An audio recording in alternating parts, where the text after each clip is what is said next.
敦亲睦邻，敬重师长。第二个打好的基础就是道家所打好的，道家所谈到的那种无，道家所说老子第一章道德章所说道可道非常道，名可名非常名。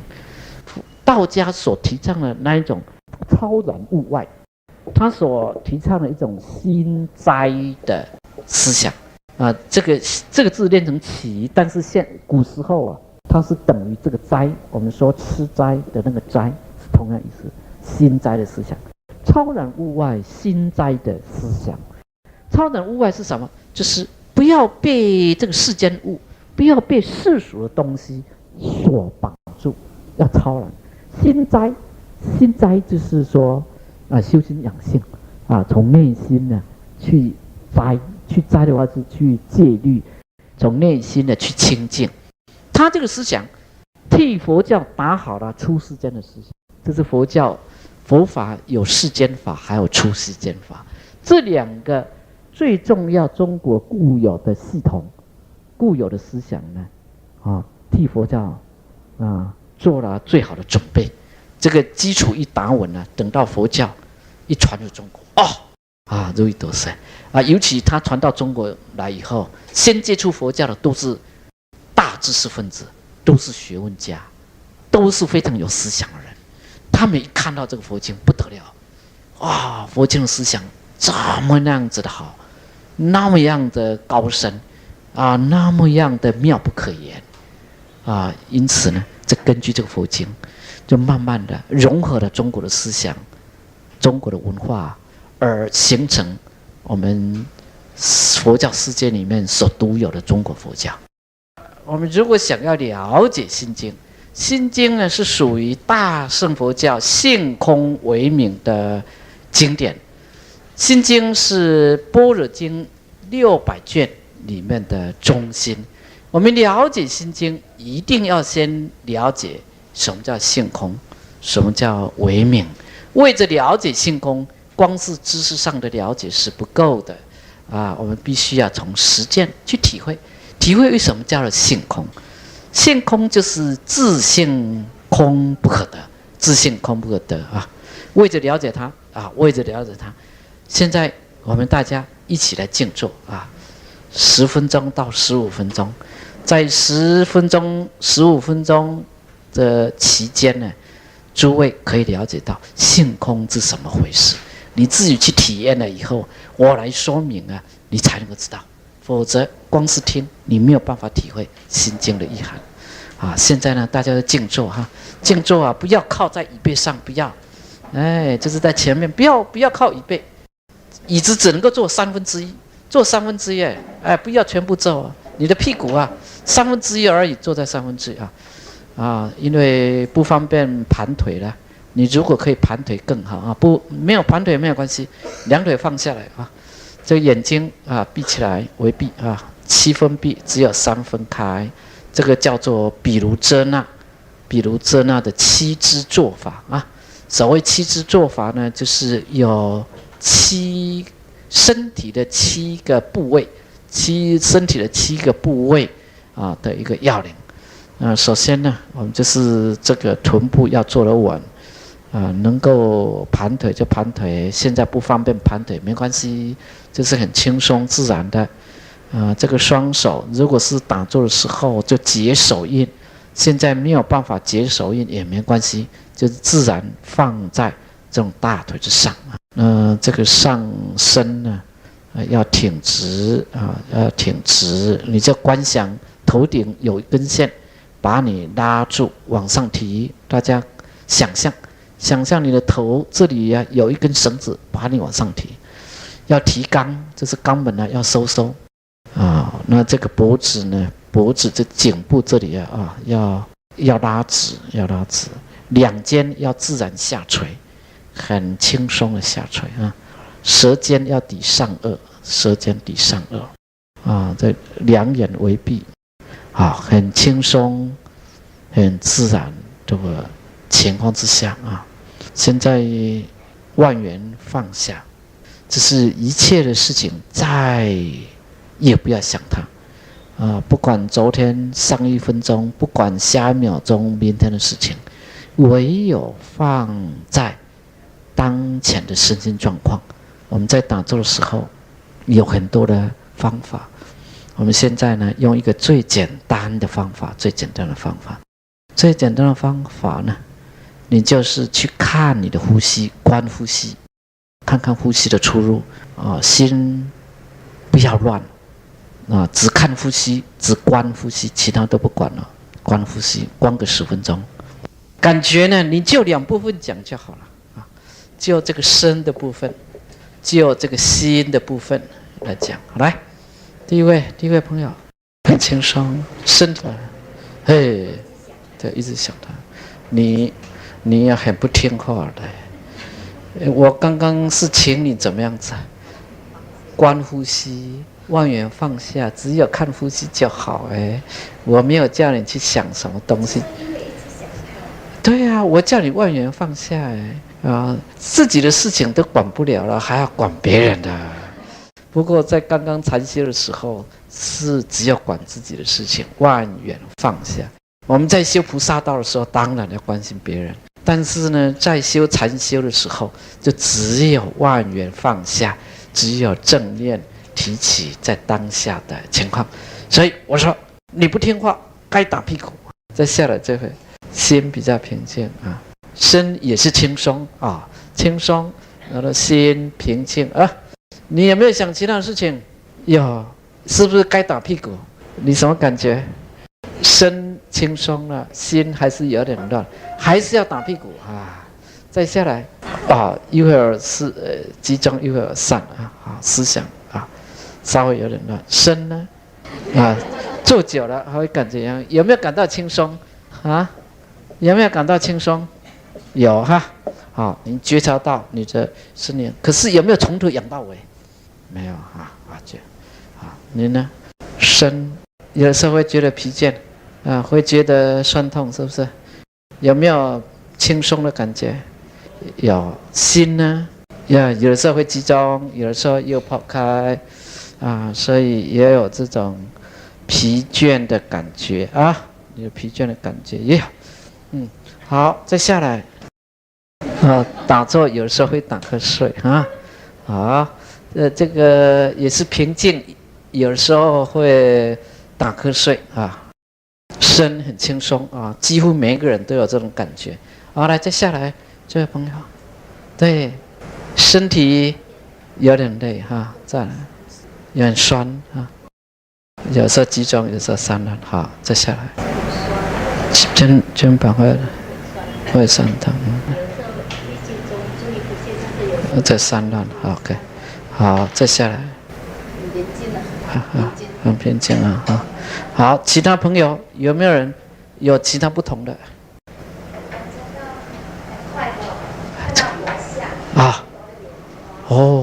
看到佛像有佛像，有放光这快乐可以。那还有没有不同的是大声一点，身体发热再来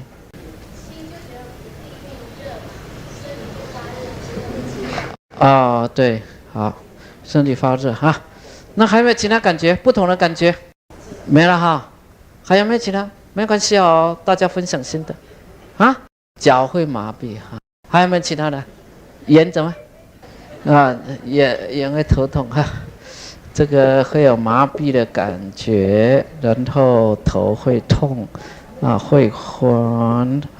好，我们在刚刚静坐的短时间之内呢，所产生的一切的现象，都可以帮助我们了解这个心经，其实就了解佛法第一个在身的方面，绝大部分的朋友都有轻松的感觉。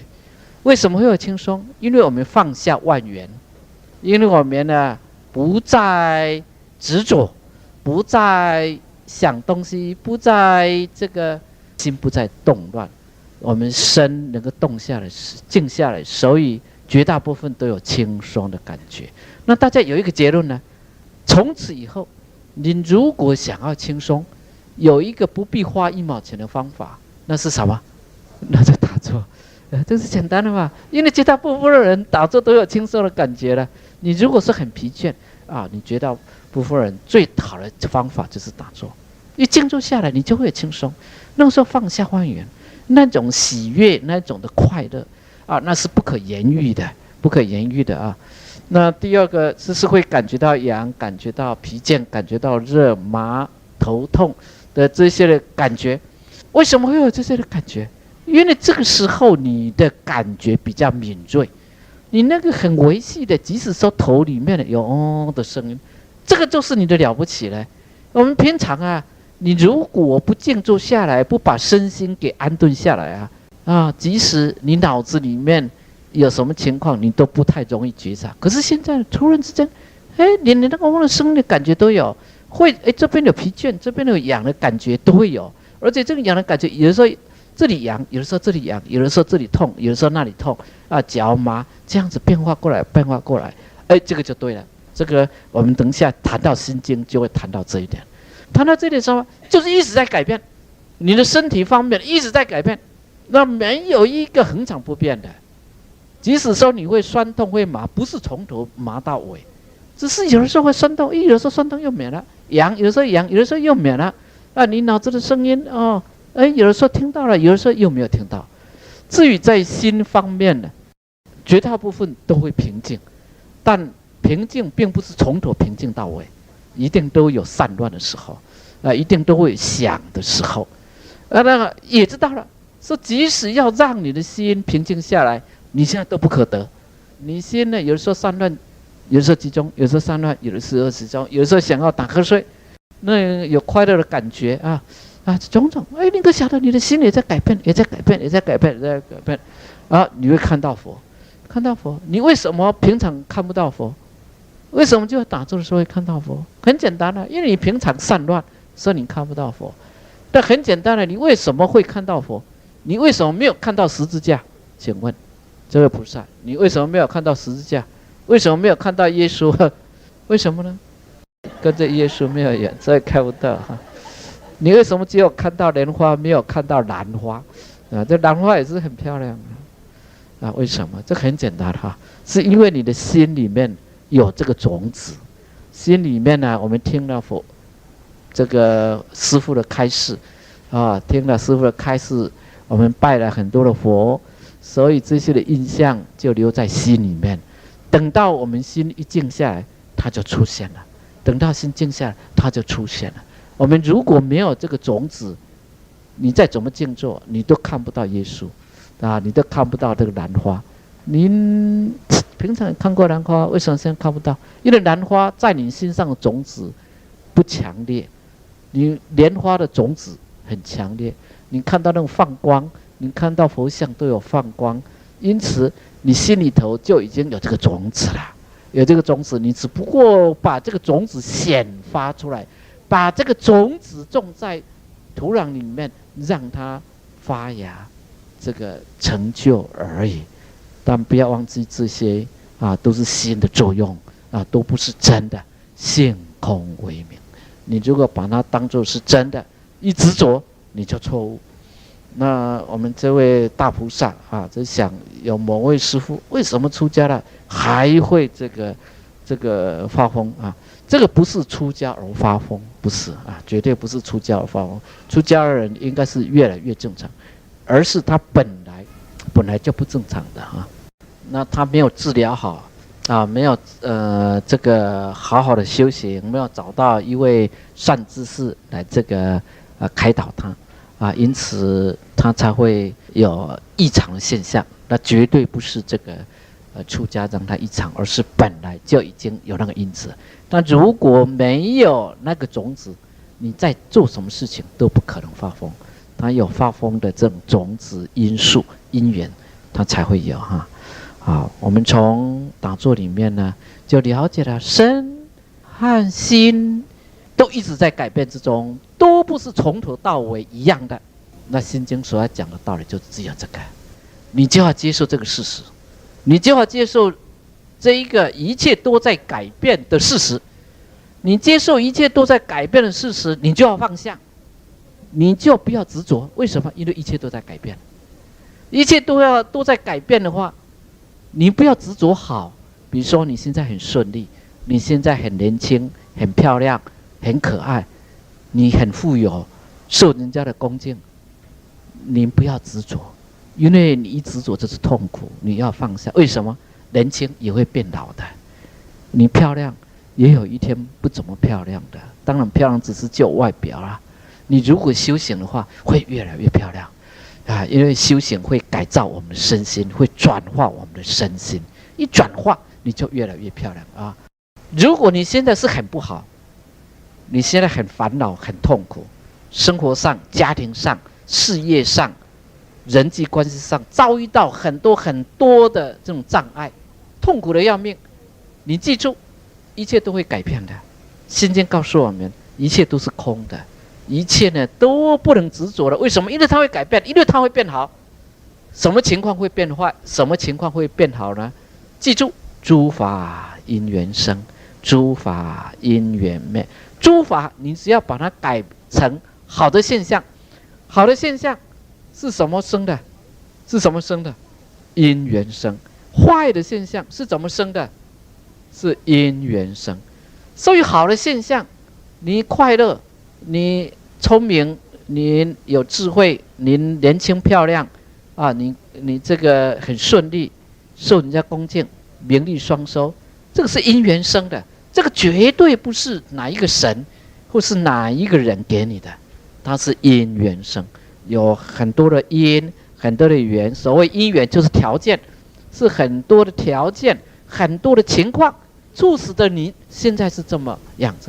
反之，你如果是很痛苦，你如果是这个很愚痴，你如果是这个挫折感很大，很不顺利，也不是谁神或是鬼让你这样子不好的，它是什么生的？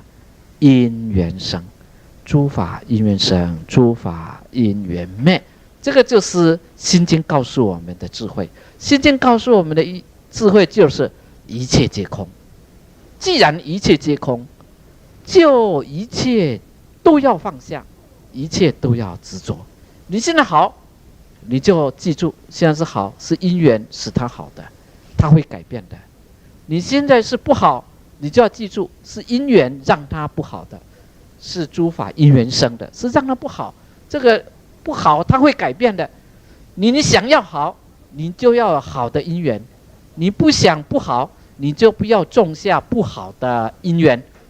一定要深信因果，因为一切皆空，所以就要深信因果。因为一切皆空，所以因果这是真的。很多人读心经，请大家记住，必须记住一句话：读心经要深信因果啊，要深信因果。因为空啊，就是这个因果。好多人误会了佛教，好多人读心经、读金刚经，以为一切皆空，以为一切皆空，所以可以什么？这个不信因果，错了。因为是空，所以才是因果，知道吗？如果是不空啊，现在是如果是不空啊，如果是不空的话，我们现在努力，我们现在精进，我们可以变好吗？如果不空的话，能不能变好？不能变好了。如果是不空的话，我们现在做坏事情，它也是不变的，它也不可能有某一个果产生，知道啊？正因为它是空性，正因为一切皆空，所以因果才成立了。如果一切都不空，因果就不能成立。可是心经告诉我们，一切皆空，一切皆空的话，也就是一切皆是因果。你有如是的因缘，必有如是的果报。因果的定理是从空性而来的，空性也是从因果而来的。正因为有因有果的这个变化，无常的变化，我们称之为空性。正因为是空性，所以我们要创造善的因缘，以便将来有善的果报。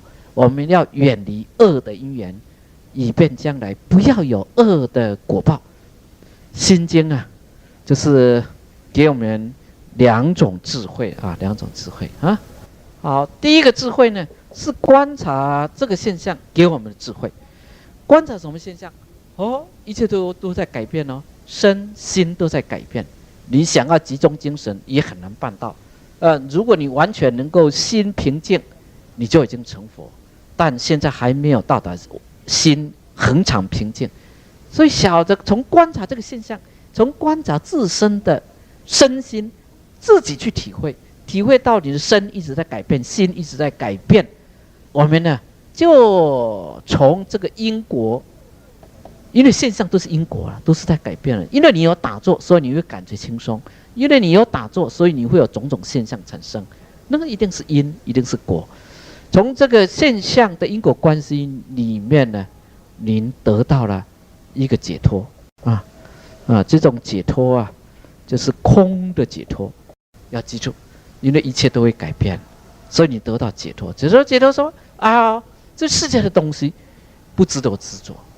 第二个，因为您是观察到一切的现象都是空性，因为都是空性，所以呢，你就晓得了，我可以改变它，我可以产生某一些现象。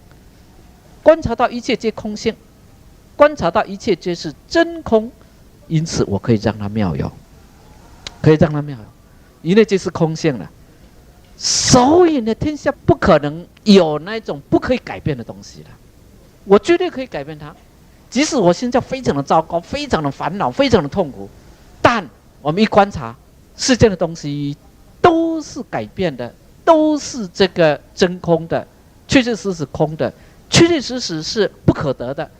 我呢，只要改变因缘，一定可以产生妙有啊！这是两种智慧，观察现象而得到空性的智慧。所以我放下了一切，放下了一切呢，我就不执着，我的烦恼就不会起，我就会感到轻松。第二种智慧，是因为观察到一切都是真空，因此我可以改变现象，我可以产生妙有。因为是真空，如果没有真空的话，我们再怎么努力都不能改变，妙有都不能产生，都不能产生啊！很注意哦，很注意啊！读心经最重要的就是不要认为一切都是空，所以呢都没有用所以也不必工作啦，也不必生活啦，也不必什么啦，也不必修行啦，因为修行也是空啊，对不对？因为这个佛也是大空王啊，对不对？因为这个寺庙也就是空花水月的道场啊，所以何必努力呢？这个就错了。要晓得有两个步骤：第一个，先观察现象，因此你了解到一切都是空性；第二个，正因为一切都是空性，我可以让好更好，我可以让坏变成好，我可以让好一直到永远圆满。我可以虽然现在是凡夫，我可以成佛。因为我具备了佛的种子，你看这个智慧妙不妙？这个智慧是不是可以达到？可以。我们从刚刚10-20分钟就体会到佛家最高深的这个真理，佛家最妙的这个智慧。这个妙的智慧呢，就是所谓的般若我们现在开始讲那个经名了啊。般若波罗蜜多心经。昨天晚上我们翻译心经成印尼文的那个张师兄他说他在翻译印尼文的时候碰到一些问题那个般若这两个字，中文的般若这个两个字就很难翻译因为印尼文里面呢找不到那种般若的字眼当然大家都知道印尼文有一个 prajna， 大家也听到这个字 prajna。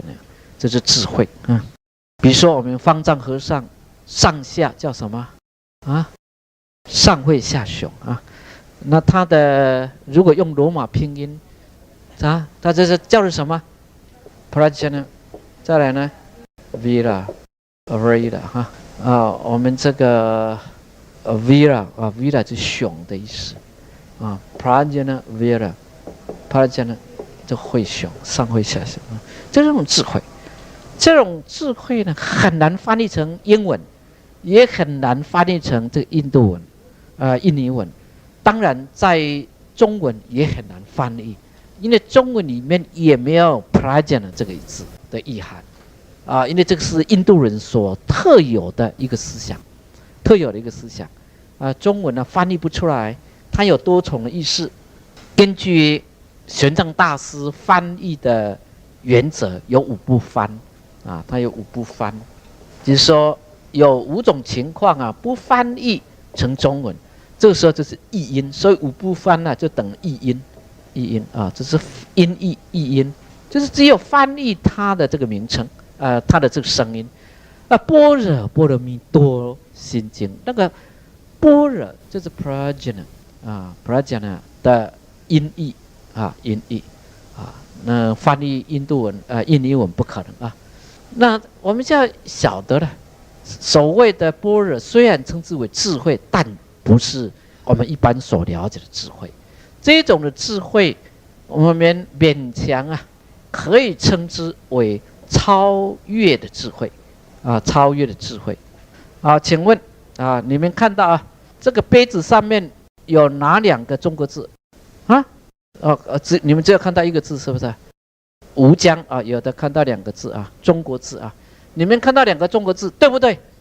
对吗？你读的正确不正确？你有没有查过字典发音？叫做吴江，有没有查过？有没有问题？你们看到2个中国字叫什么？吴江，是不是？你们要跟我吵架？我们2个人就吵架吵不完了。为什么？因为我看了老半天，我就是看不到吴江这2个字。为什么看不到？那字在边边，我所看到的是什么？万寿。我看到的是万寿，你们看到的是吴江所以我们2个只好来吵架了看他们的手卡到哭，卡到哭2个赢不是这样子不是这个以力服人用这种霸气prajna 呢勉强可以翻译成超越的智慧。你说你看到吴江这2个字，这就是这种智慧，但不是般若，因为你这个智慧说你认得这2个字，你以前读过这2个字，你怎么发音你知道，这是你的智慧，但不是般若。般若要超越。我看到呢万寿这2个字，这个也是我的智慧，但这种智慧绝对不是般若。为什么不是般若？这个是智慧会让我们吵架这个才不是般若的。般若会不会让我们吵架？般若会不会让我们烦恼？会不会让我们烦恼？不会为什么？因为般若是超越了，这叫超越是超越了，超越了你就不会吵架，你就不会烦恼，因为超越了就没有2的分别，就没有对立的分别，就没有那个争辩。为什么？因为你看到全体的，您呢完全超越出来了。什么叫完全超越出来？完全超越了你眼睛所看的，完全超越了你耳朵所听的，你鼻子所闻的，舌头所尝所吃的，身体所接触的，心里所想的，你完全超越出来，你就不会吵架。你如果还100%一味的相信你见闻嗅尝处，您6根所接触的这些现象那只是智慧，那绝对不是般若，因为你会吵架，你会说我看到了就这样子了，我明明看到吴江这2个字你为什么要跟我吵架？我就说我没有看到这个吴江这2个字你说有，我说没有我们就只好吵架下去了。那到底谁对呢？你对不对？你也对，我对不对？我也对。可是我们2个都错因为我们2个都没有超越，对不对？我们2个都没有超越，我们2个就会烦恼，我们2个就会烦恼，我们2个呢就在那边吵架了。朋友们，想想看，你日常生活里面呢，跟你的先生吵架的，跟你的太太吵架的，跟你的朋友同事吵架的，是不是都是这样子是不是都你太有智慧了？可是你没有超越对不起你们都很聪明都很超越。我跟某人吵架，对我就是这样子我所看的真的，我就是要这样子，我都是为你好的那他也是这样子2个人太聪明了。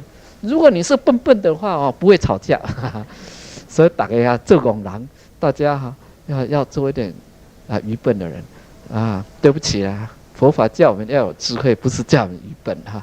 因为你愚笨啊，照样是糊里糊涂啊。你有智慧了，但没有般若没有用啊。我们现在是在讲般若跟智慧的差别了。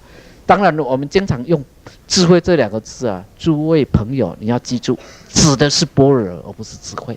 那般若勉强翻译啊，就是超越的智慧。也就是说，我们要学习的是超越的智慧。超越的智慧是超越我们的知识，超越我们的感官的限量。限量就是我们的感官、我们的器官所直接接触到的东西。我们呢要超越它。你不超越它，就有烦恼。您一般的智慧再高，最高你就最烦恼。你看哦，最高是最烦恼啊，是不是？我们看那个世间的人，如果他没有学佛、没有修行了，那一些学问最大的人是最烦恼的人，因为他一天到晚都在想，都在动脑筋，都在动脑筋。他没有超越的智慧，他永远都在知识的陷阱里面、框框里面在那打转，痛苦的要命，痛苦的要命。他绝对不快乐，绝对不快乐。要有超越的，超越的智慧才是般若。那我们先来看看我们讲这一种智慧到底是有哪几种呢？有哪几种 ？OK， 我们先说有一些人是没有智慧的没有智慧的人，我们称之为无明这是没有智慧的人如果是有智慧现在无明了，要变成明，学佛就是要让我们变成明，要觉醒。可是这个明呢，它却有层次的不同。第一种是邪智慧，你看世间有很多是邪智慧的人。什么邪智慧？不系因果，跟你强辩老半天他这个强词夺理反正他的口才非常好，他能够把白的说成黑的，黑的说成白的一直强辩，那个就是邪智慧那邪智慧那邪智慧是邪知邪见，那是很可怕很可怕第二种智慧呢，是一种世俗的智慧世俗的智慧，就是一般的学问比如说对花的认识对插花的认识，对水的认识，对世间那些学问的一种认识，那个就是世俗的智慧。世俗的智慧，无明让我们永远痛苦、烦恼轮回下去。邪智慧这个很惨。邪智慧会让我们堕到下三道这个很惨，因为是邪知邪见邪知邪见，就是各位朋友一定要小心昨天晚上吃饭那一家餐厅的老板他在问道在印尼也是很有名的，有位叫做青海无上师他青海无上师是什么样的人呢那诸位也都晓得了很多晓得了世间有很多人自命为上师还不够，还要叫做无上师这个更厉害很多很多的情况都是邪知邪见，都是邪智慧那怪里怪气的情况，那很可怕我们不要以为说某人在讲经典在讲佛经，很可怕，因为有一些都是邪智慧，有一些都是邪智慧，都是解释错误都是没有依照佛的正法在引导我们只有让我们越来越痛苦，只有让我们越来越糟糕而已。要小心这邪智慧。如果是世俗的智慧那就可以让我们呢至少在人生方面、人的生活方面会有所改善。比如说我们对世间的学问了解了，生活会有所改善，可是烦恼造就没有办法解脱这个烦恼，那当然谈不上这种所谓的般若智慧，这谈不上，绝对谈不上世间的知识你累积的越多呢，带给你的烦恼可能就是越大。为什么？因为你的业力越大，那些越有知识的人越会自骄，越有知识的人越会分别。像我们这些没有什么多大学问的人呢，我们不太会分别。比如说，我跟哎呀，这个花好漂亮啊！如果是我对花很有研究的话，您对花很有研究的话，你一定会说你这个正某某人，你这是没有学问，你怎么讲这个花很漂亮？你这样子讲花很漂亮，错误了，因为这个花有菊花啦，然后这个是什么花啦？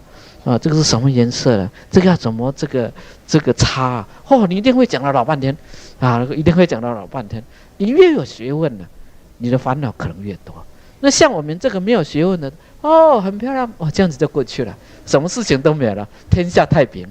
你这很有知识的人呢，在那边绞尽脑汁告诉你呢，你这样子错误的啦，这个花是怎么样子了？你看这个怎么插才对了？是不是？我们看这个世间呢，那当大老板的人绞尽脑汁，痛苦的要命不见得快乐我们这个比较没有学问的人反而轻松反而轻松那个就是事大业大。我们讲事业事大业大。世俗的智慧呢，可以改善人生，但解脱不了烦恼。请诸位要记住请诸位要记住曾经就有这么一个笑话在加拿大有一个很有名的，他研究这个般若佛教的般若经、般若智慧的一个教授一个教授他这个很有研究了，他就写来一本这个论文，厚厚一大本。干什么？他就要申请要升等，要申请这个奖助学金。这个一申请出去，交出去了2-3个月了，竟然没有下文，没有回音。所以到最后他一天到晚呢，喝茶也喝不下，吃饭也吃不下，开始小三裸吧。你想想看如果有智慧的人学佛有修行人，他一定是满面春风一定是非常的好看，像我一样满面的春风。对不起对不起当下爱家里贴金有的时候要往自己贴金才好看一点，不然你们都不看我了，不然你们都会打瞌睡了那一些没有般若智慧的人他就绞尽脑汁他这样子2-3个月之后，论文申请奖助学金升等都没有下文，所以很痛苦。那一天呢，他的同事看到了，某某教授你到底怎么回事好像你心事重重到底怎么回事呢？他就跟他讲了，3个月之前呢，我好不容易几年的功夫写下的那篇有关于空的这种论文缴上去了，结果没有下文你看该要怎么办？就是对了，因为他光是有空的知识，那个是世俗的智慧，他对空的研究很有造诣，可是就是没有修持，他只是把它当作一种世俗的学问来研究，他就没有超越了。这个时候他只有世俗的智慧。大家不要以为说研究佛经、研究佛法就可以解脱烦恼，没有那回事。你如果不修行，你如果不把它用在你的人身上，那是没有办法超越这个烦恼。这就是世俗的智慧。世俗的智慧可以改善我们的人生，但解脱不了烦恼也就是说解脱不了生死，你仍然是凡夫一个，而且可能比其他没有世俗智慧的人呢更痛苦。我们就是所谓的般若了这般若就是出世间，世间的意思就是烦恼，就是系缚；出世间就是出烦恼，不要有烦恼，不要有系缚的这种智慧。梵文叫做这个般若。出世间的智慧又可以分为2种，偏空的智慧，第2种呢就是究竟空的般若。究竟空的智慧，出世间智慧。出世间分为2种第一种是偏空的智慧，第2种呢是究竟空的智慧。有是空的对立，有跟空是相对立。如果有的话，就会变化就会变化。这本书有一天它一定会坏掉的这个麦克风有一天一定会坏掉的。即使是坚固的房子，钢筋水泥钻石因缘生，因缘灭。既然它是因缘所生，因缘所灭，它是有一个有的话，就逃不过生住异灭、生老病死的这种变化。你有了，就必然会灭，必然会灭。一有就会灭，所以没有办法参透有的真相。有就是一个现象，你没有办法看透、关照一个现象有的真相，还执着想要花百日红，想要人长保青春。你如果执着这一回事的话，你就会痛苦。当你观察到花不可能百日红，人不可能百日好，人不可能永远青春，人不可能永远顺境，看到它空不可得，这个时候你就已经得到了出世间的智慧，也就是说解脱烦恼的智慧了。解脱烦恼，因为你晓得花不可能百日红的，花不可能永远盛开的，人不可能永远青春的，人不可能永远是处于这种顺境，人生的曲曲折折、起起伏伏，那是必然的现象。因缘生，因缘灭的道理就是这么样的自然。你晓得这个道理，就是你已经证到空性的道理。但证到空性啊，要注意有两种，一种叫做偏空，一种啊就是究竟空。偏空是指的那个阿罗汉他所证的空，所证的空啊，这个是从大圣的角度来看的。那偏空是什么呢？是说我已经知道一切诸法都是无常，都是无我，都是苦空，因此我急于证入涅槃极境。哦，真好，在空性里面呢，真好。好像我们刚刚的打坐20分钟，这么短，大家就可以觉得快乐，就可以觉得轻松，就可以观察到很多我们不打坐的时候所发生的现象。你看到了莲花，你现在眼睛张开这么大，也看不到空中的莲花，是不是？你眼睛这么大，看了老半天都没有看到发光，都没有看到佛。为什么你打坐就可以看到了？你很多的现象你就出来了。哦，你就看到哦，那种空性真好。你放下万缘，进入身心皆空的境界真好。傻呀，我就永远留在那里。这个就是偏空，这是偏空。你就偏于这种空的这一边，空的这一端。但我们如果从大圣的角度来看呢，也就是心经啊，心经啊，我们大圣的般若经来看啊，讲究竟空，讲究竟空呢，就是什么？再也不是空偏空啊，这个偏空啊，是看到这个有啊，不是永远的有，不是永远的存在，因此才晓得空，所以我就住在空里面。究竟空的意思是什么呢？是有等于空，空等于有，这个才是究竟空。也就是刚刚提醒各位大菩萨的，在心经里面给我们的2个大智慧。第一个大智慧是让我们得到空的智慧，观察现象，知道一切皆无常、苦空无我的这种空跟有是没有差别的，这个才是究竟空，这个才是成佛的圆满境界。你如果说是只有说偏空很好，偏空已经出世间了啊，偏空已经可以了生死不轮回了，但是呢，对于社会、对人类众生没有太大的帮助，只有自己享受。我好棒啊！我好棒啊！我已经证入空性啊，我已经这个完全没有烦恼了，我已经解脱了已经这个开智慧了。但是一切的众生还在那边苦，你就会说对吗？你们会苦这是你们应该要苦的。为什么？诸法因缘生嘛，你有你苦的因缘嘛，跟我何关？这个你的事啊，因为你的苦的因缘呢。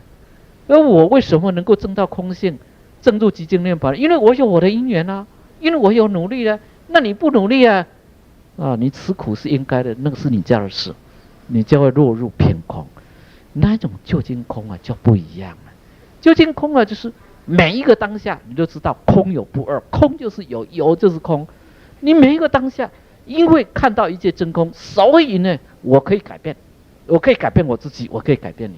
虽然我现在非常的痛苦，但我晓得我这个痛苦是真空，这是因为它确确实实是空的，所以我确确实实可以将我的痛苦改变成这个好的、快乐的。那我看到众生那么痛苦，我就晓得众生的痛苦我是可以改变的，我绝对有这个能力的。什么叫绝对有这个能力？我们要建立起信心。信心早上我就讲了，我们要信心，对佛要有信心，对法要有信心，对三宝要有信心，对自己要有信心，都要有信心啊，要有信心。我以前在台湾教英文的时候一上课我一定教我的学生那个是 yes 什么 yes 是，还有呢yes I do。好，诸位朋友跟着我念 yes I can， 要有力，靠拉的，再来 yes I can， yes I will， yes I do。 我搞 yes I can 是信， yes I will 愿， yes I do 信愿行净土法门学净土法门，学念佛信愿行也要学英文呢，所以学英文可以帮助我们这个信愿行建立这个信心。我每次上课这个同学们第一句话大家都知啊，大家都知道了。向老师敬礼问讯以后大家说 yes I can， yes I will， yes I do 还好是错。为什么呢？为什么 I can will I do 呢？为什么？因为一切真空嘛，一切都是空性嘛，所以一切都是空性了，才能够 yes I can， 我可以改变一切的现象。为什么不能改变这些现象？这是对自己没有信心，对真理没有信心。佛跟我们讲的真理就是无常、苦、空、无我，就是一切都可以改变。佛跟我们讲的真理就是一切众生平等，一切众生皆有佛性，我们都有佛的种子，你就要有信心Yes I can， 那 Yes I will， 就是要发一个愿。你不发愿永远没有办法成就一番事业那些成功的人就是因为 Yes I can， Yes I will， 发一个愿，服务众生，做某一件事情你想了以后就要 take action， 就要采取行动，否则的话想了10年、20年，想了一辈子统统一事无成统统空中楼阁都是在那边画大饼讲了老半天，很多的世俗学问家、世俗的智慧都很好可是没有 action， 就是没有真正的那种修行，所以烦恼仍然不离身，生死仍然轮回不已，就是没有 take action， 没有 take action。好，毕竟空就是空有不二，就是真空可以生妙有，从这个妙有里面呢，体会到真空，空有不二，一切都是无二无别。当下我晓得这个是有，但是我知道它是真空，它是真空，这个是妙有为什么是妙？你看这个桌子这么漂亮。这个桌子不是本来就是这么漂亮的它是因为有这么好的木头，我们印尼资源丰富，有这么好的木头，那有这么好的工匠，有这么好的设计，有这么慈悲的师父，这么样拥护三宝的诸位大菩萨，你们的布施，你们的护持，所以才有这么好的这种桌子的当然也要有这么好的老师来这边上课，这个桌子呢才会出现在这里的，否则师父他就不会买这么好的桌子，是不是那对你们都不听课，买这么好的桌子干什么？不是浪费吗？是正因为你们要听很多老师上课所以师父才会去采购，也因为你们的支持，这么多的因缘。这么多的因缘促成了妙有，你看世间多么妙你看我们这个佛堂多么样的庄严，但知道它都是空性，它都是空性虽然是妙有，可是它是真空真空不是叫我们消极，而是叫我们更积极，可以让它更庄严，可以让它更好，可以发挥它的作用，可以让更多人得到佛法的好处，更多的人呢来共修，来解脱这个烦恼。来了生死，来了生死哈。般若就是毕竟空，请注意，毕竟空不是一切都没有，而是空有不二，而是真空妙有，真空妙有。我们要发挥这个空的这种智慧好好的这个努力好好的努力我们上课是到5点，是不是？好了，这样子你们要补偿我1个小时，谢谢阿弥陀佛。诸位朋友，请合掌。我们是从南无般若会上佛菩萨之后呢，经名还有这个经文我们用诵的好不好？用诵的南无般若会上佛菩萨，南无般若会上佛菩萨，南无般若会上佛菩萨。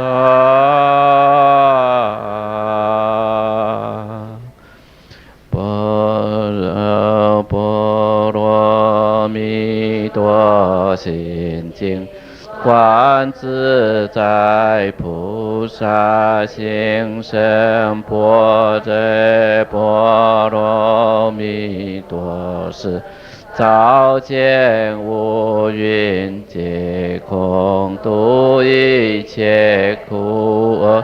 舍利子，色不异空，空不异色。受想行空随色色，受想行识亦复如是。舍利子，是诸法空相，无生不灭，不垢不净，不增不减。是故空中无色，无受想行识，无眼耳鼻舌身意，色声香味触法，无眼耳乃至无意识界，无明亦无明尽，乃至无老死。亦无老死劫，无苦集灭道，无智亦无得，亦无所得故。彼阿耨萨埵依般若波罗蜜多故，心无挂碍，无挂碍故，无有恐怖。愿以颠倒梦想，修净涅槃。三世诸佛依般若波罗蜜多故，则阿耨多罗三藐三菩提故，知般若波罗蜜多故。神咒是大明咒，是无上咒，是无等等咒，能除一切苦，真实不虚。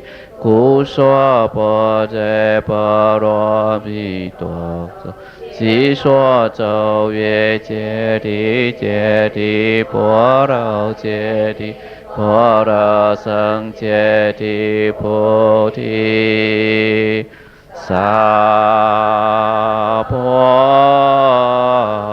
诃。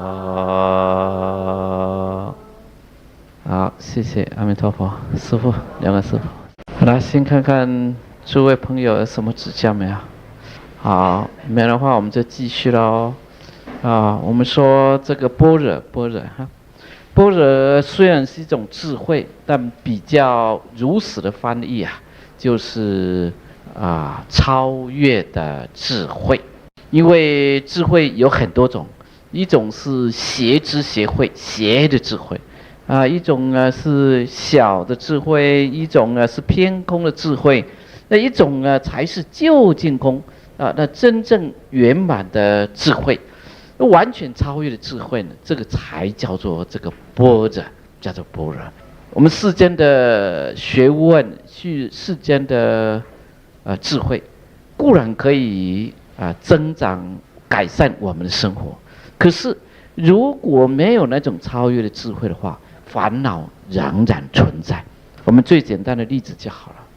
本来在第二次世界大战的时候，原子能的发现，原子能的开发是一项很好的事情，可以创造巨大的能量。但那时候轴心国跟这个同盟国一直在打仗，轴心国以日本、德国、意大利为这个中心，他们的势力非常的大。日本的势力已经打到了美国的后门，就是打到这个珍珠港去，甚至于他的力量都南侵到菲律宾，到我们印尼这个地方，乃至于到马来西亚、新加坡、缅甸都有日本兵的出现。在这种情况之下，美国的国防部突然想到，要想把这个日本呢给这个阻止，把它打败，用传统的方法再也没有办法，他们才决定开发这个原子弹。原子能本来是为了改善人民的生活，可是就是因为战争，因为这种仇恨而发明了原子弹。原子弹一发明之后，他们从南太平洋的一个小岛，飞机轰炸机一起飞在广岛、长崎这样子投下2颗的原子弹，造成这个人类有史以来最大的伤亡事件。那世间的学问智慧本来是可以用来改善我们的生活，但没有般若的智慧的话一定会招来更大的浩劫一定让我们不得解脱这个烦恼佛家之所以要提倡般若智慧呢，就是我们要超越，我们要超越一切的事项一切的形象，一切的观念，通通要超越起来，才能够里里外外你我他通通关照得很清楚。这个地方我们继续讲这个般若。如果依照佛法里面的解释呢，我们的般若大约来讲呢，可以分成3种般若第一种般若就是文字第二种呢就是观照般若，第3种就是实相般若。这3个名词是很难懂的不过我们从另外一个角度来解释它诸位朋友就可以很容易就了解这3个般若是什么呢？在佛法的理论里面，我们大约可以分成3大体系。一个是讲缘起论的，第2个呢是讲实相论，第3个是讲这个实践论。讲缘起论是就现象界来说，现象界的一切都是缘生缘灭，都是众因缘所生法，这称之为缘起论。讲缘起论有哪一些呢？比如说《华严经》，这个都是讲缘起论；比如说这个唯识学都是讲缘起论；比如说这个《阿含经》，原始的佛教，这个都是讲缘起论。第2项是讲实相论，是就这个本体来言，原始佛教探讨这个现象，探讨完了，到最后没得研究了，为着让一般比较喜欢思维、更能够思维、比较有智慧的人来接受佛教，因此有本体论的兴起。那一谈到本体，也就是在谈它的实相，它的那个真实的相貌、真实的性质、真实的本来面目是什么？这个就是实相论。那实相论经典是以大般若经，我们讲的般若经为基础，一切所讲的都是大般若经，都是讲这个实相。诸法的实相是什么？在中国形成宗派的就是3论宗：缘起论呢，就是法相宗，法相唯识宗啊，叫法相宗，简称法相宗，全名叫做法相唯识宗。实相论在中国形成宗派的，就是这个三论宗。探讨这个本体是怎么回事。第三种是讲这个实践，实践是要由凡入圣，由凡入圣。我们都是凡夫咯，都是众生咯。我们知道凡夫的苦痛，凡夫的烦恼，就要实践，要实地的去修那一种去除痛苦，以便达到究竟涅槃的道，一切的道。这个就是实践论。实践论在我们中国啊，就形成了几个宗派啊，大家所熟知的禅宗，再来净土宗也是属于这一种实践论啊，再下来密宗啊，这三个呢宗派主要都是以这个实践为主，他们也有理论，但他们都提出了实际的修行方法啊，修行方法啊。我们如果讲说这个缘起论啊，另外有一个宗派啊，这个华严宗啊，也大约是属于这种缘起论。华严经里面谈的是法界的缘起啊，整个这个世界，整个这个法界，它怎么样形成的？如果是讲到这种实相论，我们知道啊，除了三论中讲它诸法实相以外啊，还有一个天台宗啊，它也是谈了这个实相的部分。我们所谓中国的八大宗，中国大圣的八大宗就已经出来了，8个：法相宗、华严宗2个，三论宗、天台宗2个，禅宗、净土宗、密宗。那这样还少一个，1、2、3、4、5、6、7，那个律宗，OK， 对不起，律宗也是属于这个实践论啊。那个中国八大宗呢，大约是可以这么分。我们心经、般若经知道了，这个就是属于这种实相论，讲诸法的实相，诸法的那个真实面相，它的面貌是什么？那你想要了解到诸法的实相，就必须要靠智慧。这种智慧呢，在藏传佛教我们称之为甚深见，甚深，非常深的那种见地。我们这个修行者啊，看到一切的现象，缘起的现象，看到一切现象，我们就升起一种大悲心。因为我们看这些现象都是缘起，而这个众生却不能够了解缘起的道理，仍然在痛苦之中。我们呢，就要发起一种救度众生、脱离痛苦的这种愿力，因此就形成了广大行。广大行，这广大行就是要广度众生，你要做各种各样的事业来帮助众生，这是广大行。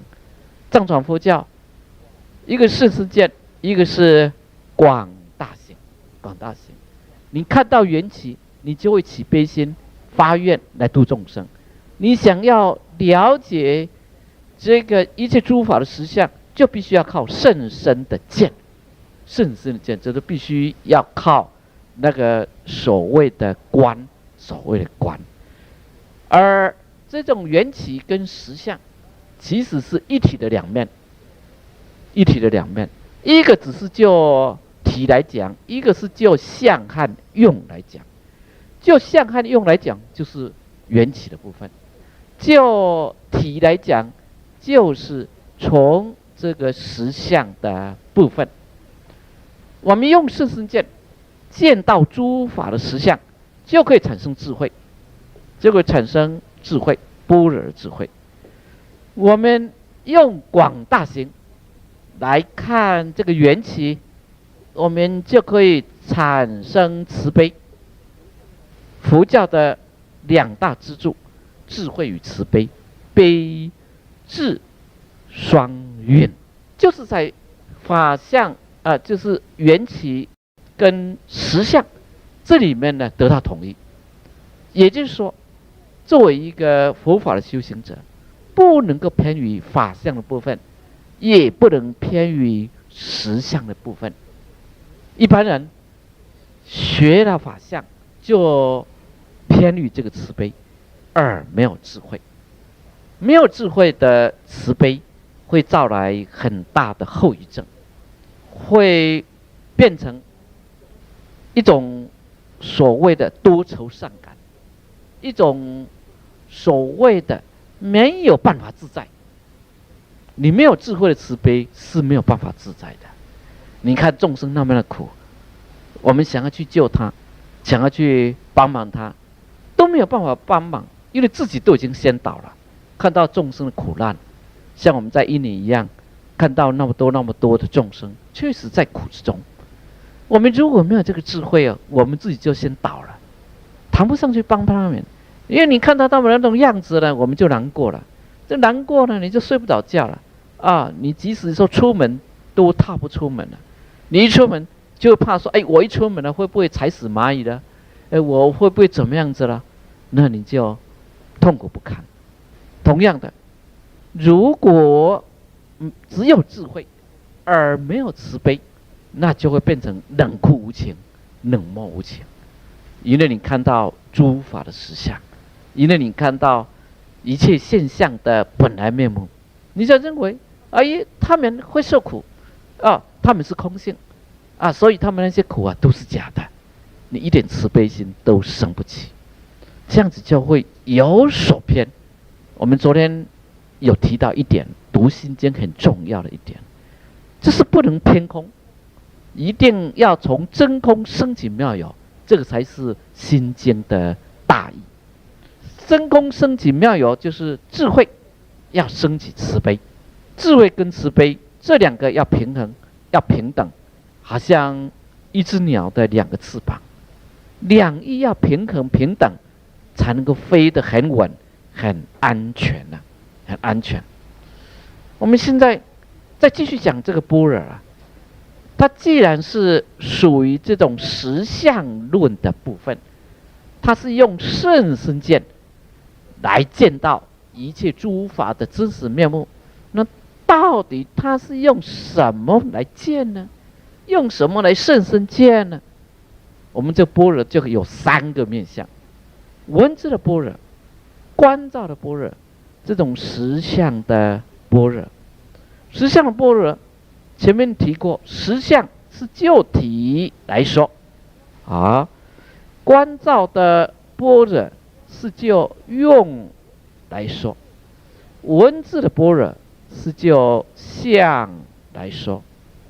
体相用，我们谈一件事情一定要谈到体相用这三方面。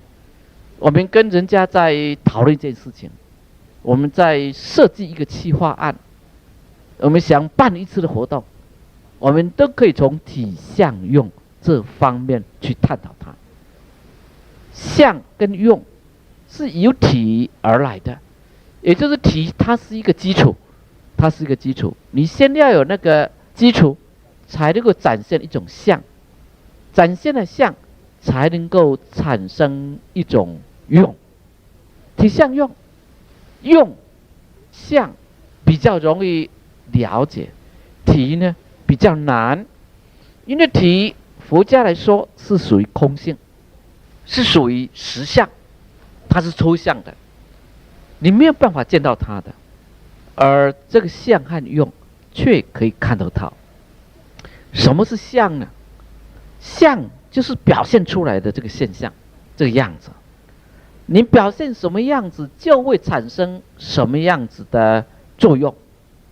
比如说这个木头好了，木头当它还是在山里面，是一棵树木的时候，它呈现树木的相，它就会有树木的作用。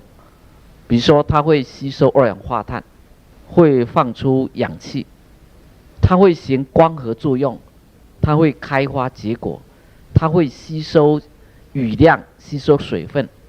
等到没有下雨的时候，树木又可以从根部把它所吸收的水分给放出去。因此，树木、森林就是大水库，就是水库，因为它可以释放这个大自然的水量，就调节我们的水量。人类少不了森林，地球少不了森林。森林大量砍伐，那就是对地球、对人类的一种残害。我们的水分没有办法调节的，我们是靠着树木来调节的。在山里面的树木，它是呈现了那个作用。树木如果被砍伐下来，您把它当作柴火一根一根拿来烧的话，它是柴火的相，产生的作用呢就是烧。我们如果把它拿来，把它裁成一片，做成桌子，这个桌子是木头做的，木头做的桌子它就会产生桌子的作用。但如果我们把这个木头拿来做成椅子，那这个木头啊，它就发挥了木头是椅子的作用。我们如果把那个木头拿来雕刻玩偶、动物，我们就把那个玩偶、动物的像当作装饰品，当作玩具。我们如果把那个木头拿来雕刻成佛像，我们就会很恭敬的去礼拜它。同样，它只是相同的一个东西，可是它因为呈现的像不一样，所产生的作用也就不一样。为什么《金刚经》要我们破四相、破我相、破人相、破众生相、破寿者相？为什么学佛要我们不着相，要我们不可以执着一种相？因为啊，我们如果执着一种相，我们就只能够发挥一种作用。我们如果能够呈现两种相，我们就可以有两种作用。我们呈现10种相，就可以呈现10种作用。我们如果没有这个相，完全没有这个相，什么相都可以呈现，我们就可以发挥什么样的作用。比如说诸位，你如果只是呈现做人父亲的相，或是做人母亲的相，你所发挥的作用就只有父亲，就只有母亲，你就很有限。但你在道场，你可以呈现义工的相，因此呢，你就可以拖地啦，就可以点坐啦、行堂、当香灯等等，那个相就产生了那个用。你如果到公司里面去，你是职员，你是老板，你呈现了职员、老板的相，你就发挥了职员、老板的相。我们有一句俗话说啊，人要衣裳，佛要金装。我们人为什么要穿衣裳？那个衣裳、那个衣服，除了蔽体保暖以外，它还有它的作用在。你穿什么样的衣服，你就呈现什么样的相，你就发挥了什么样的作用。你看我们的师父，他们要穿这个袈裟，他现了这个出家相，他就有出家的作用。如果他没有现出家的相，他没有穿这个袈裟，他没有呈现这种师父的相的话，我们一般人对他们的看法又不一样了。就是说，有一种相，就有一种用。我们能够不着相，能够呈现无数的相，我们就可以发挥无数的作用，无数的作用。我们什么时候才能够呈现这么多的相、无数的相呢？那是要靠我们的实相，由我们的实相而来。也就是说，我们要把自己给空掉，把自己证悟到空性，那个时候呢，就可以发挥不着相的作用。当我们不着相，我们证到空性，证到空性，您一下子可以当母亲，一下子可以当人家信徒，一下子可以当人家老板，一下子可以当人家的部属，一下子可以呈现其他的相，你种种相通通出来了。不着相的作用佛教教人不着相作用，就是在这里要让我们发挥这作用。我们再看呢，什么叫实相般若？般若就是一种超越的智慧。实相呢，般若呢，就是我们用超越的智慧所证到、所见到的那个真实面目。如果是就我们的心来讲呢，实相的般若指的呢，就是我们的真心啊，我们的清净心、真心呢，清净心，还有这个佛性等等，都可以称之为实相般若。那这是我们的本体，我们一切众生只有佛性。我们要修行的目的，就是去除遮蔽我们佛性的那些浮云，就是那些烦恼啊，那些无明，把它去除掉，拨云见日，让我们见到自己的真心。我们的真心有没有消失掉？没有消失掉，我们的真心仍然存在。你到六道任何一道去，你的真心、你的佛性都还存在，只不过是现在被乌云、烦恼、无明所遮住，我们见不到。我们就必须靠那个修行啊，把所有的乌云、疑惑给去除了。当我们有了见到了我们本来的实相般若以后，我们就心就完全清净。所谓完全清净呢，就是不留一点尘埃，不着任何一个相，完全是自在，完全毕竟空。这样子，我们就可以呈现种种相，也就是将证悟到的真理给表现出来，那就是这个文字。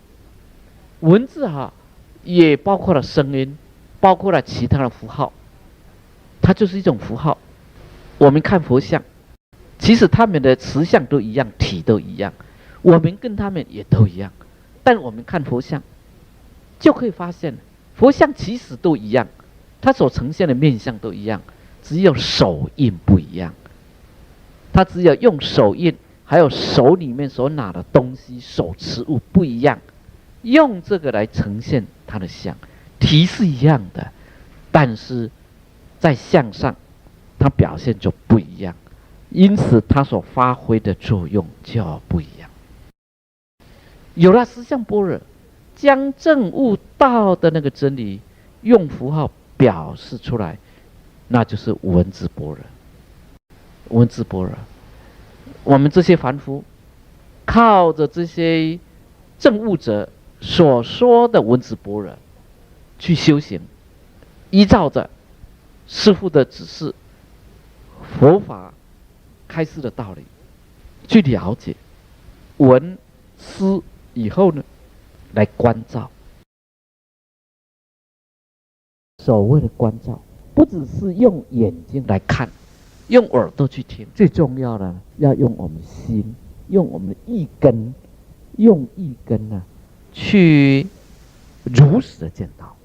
那这很难啊，我们用眼睛看了，用耳朵听了，可以很容易就看到，很容易就听到，眼耳鼻舌身所接触的比较容易，但是所接触到的都只有表象，没有办法看到实相。要看到实相，一定要用意根，用意根去关照。那怎么样子用意根去关照呢？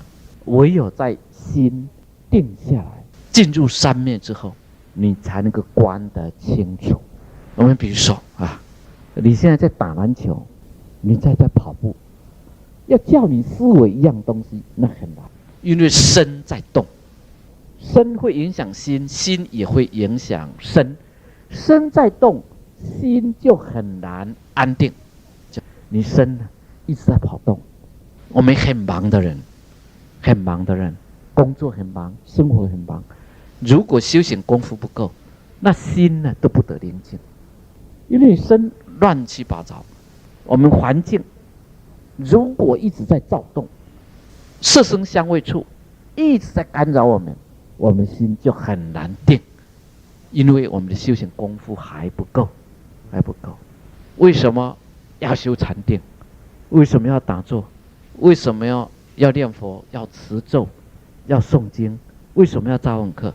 那是叫我们说身不要动，眼耳鼻舌身不要动，尽量让眼耳鼻舌身不动，不动以后就可以促使我们的心也跟着不动。等到心也跟着不动，心宁静下来，就能够观照得清楚。我们昨天的打坐经验，20分钟，那我们将身不动调整到一个很适当的姿势，身不动，我们那时候就看得很清楚了。我们就会看到说，我这边酸，这边痛，我们甚至于会见到脑子里面有轰轰的声音，我们甚至于会见到有莲花出现，有佛出现，种种的形象。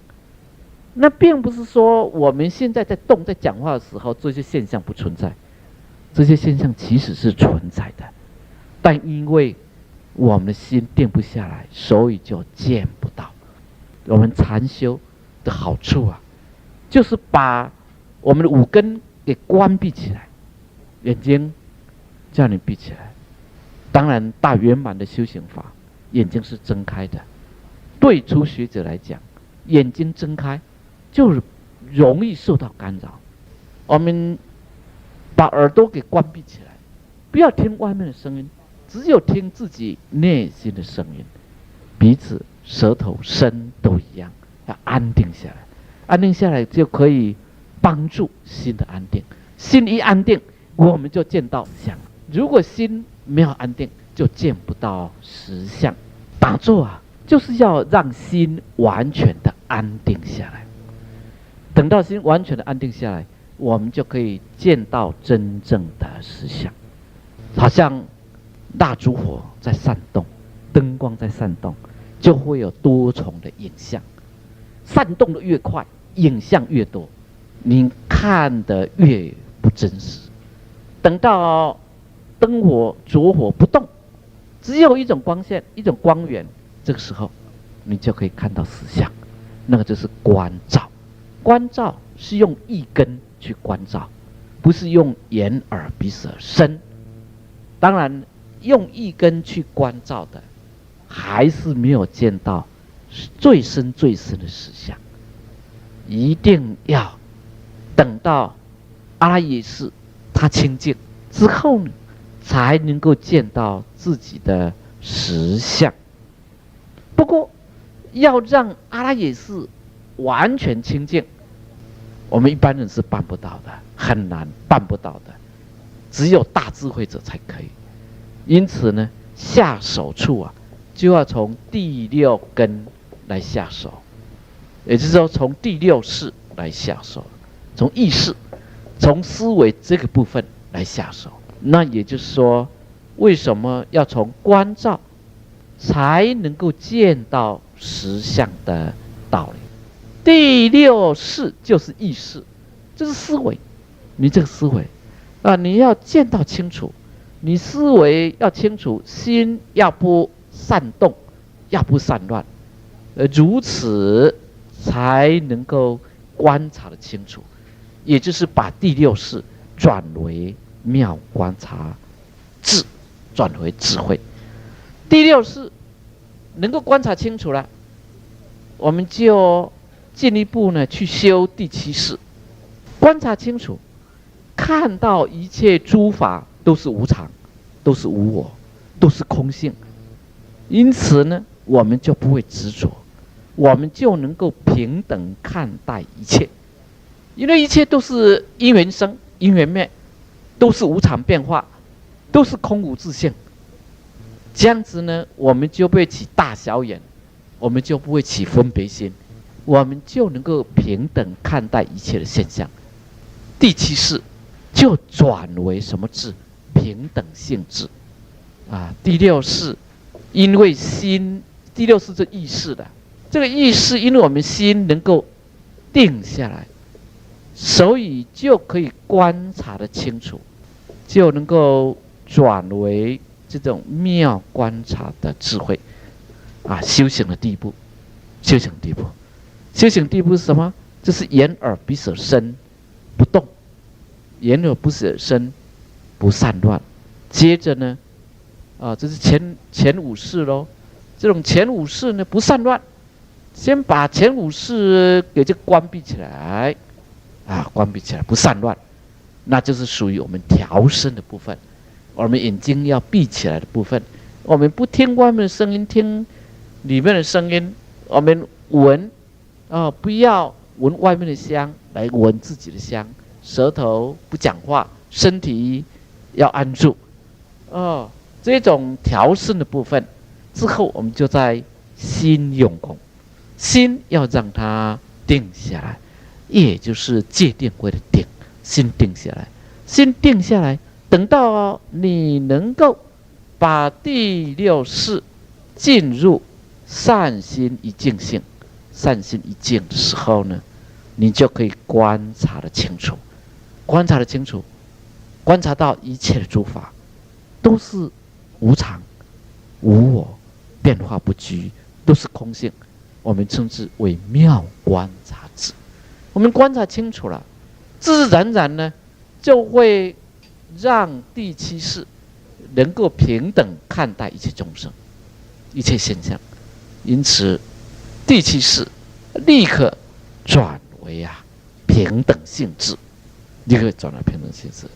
等到第七识转为平等性质，由第七识影响的那个第八识呢，立刻清净。因此，它就像一面大圆镜，能够很真实的反映在镜子前面所出现的一切现象。是高的，是大的，是红色，是白色，是黑色，是平面的，是立体的，立刻呢在大圆镜上面呢显现出来。这个时候所得到的智慧叫做大圆镜智，得到清净心，那个心就完全清净了。所谓心完全清净呢，就是没有扭曲那个现象。我们现在心不清净，所以就扭曲了现象。我们会把我们所喜欢的那现象认为都是好的，我们会把我们所不喜欢的那些现象、人事物都认为都是不好的。我们会把我们的敌人、我们的仇人认为都是不好的，那个就是我们心不清净。我们要清净了心之后呢，才能够像大圆镜一般如实的反映它的真实面目。它真实面目，那就是大圆镜智。等它大圆镜智显现，那就是说我们的实相般若完全呢开发了，我们见到了自己的清净心，也就是见到自己的佛性。而这个佛性我们是本来就有的，只不过说现在被乌云的烦恼、无明遮住了，因此必须要靠观照去去除这些烦恼。你要想靠观照去去除那些烦恼，证得实相，就必须要有一套的理论，一套的实行方法。这一套的理论实行方法从哪里来的？就是从文字来的，从文字般若这边来的。因为先有文字般若这些符号，我们就学到了方法，学到了方法，在很用功、很努力的去实践观照，用刚刚所说的这个步骤，你观照就可以见到这个实相，见到诸法的实相，因而证得毕竟空性，那就是我们成佛的时刻。般若呢，就是有这三个层面，文字般若、观照般若，还有实相般若。好，到这里，请问有指教了没有？难不难？难啊！我再简单说一下在佛法里面所说的实相，就是一切皆空性，一切呢皆非真实存在，这个就是实相。一切现象的本来面目都是空性。所谓空性，就是不是真实存在。我们等一下会详细解释到空。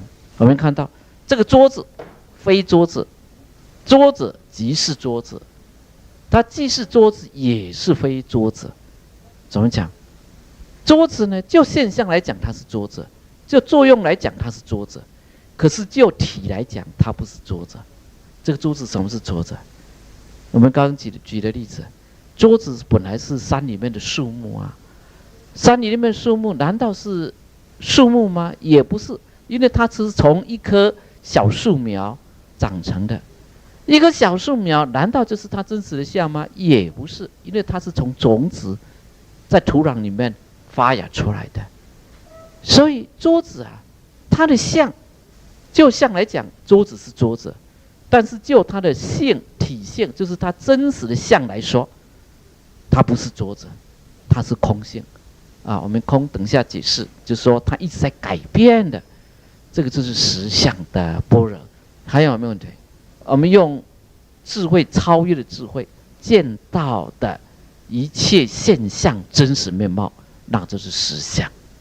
这实相，你怎么样子才能够见到这个真实的面貌呢？一定要甚深见，一定要心很安静，心完全定下来，心不散乱，善心一净性，才能够见到真实的面目。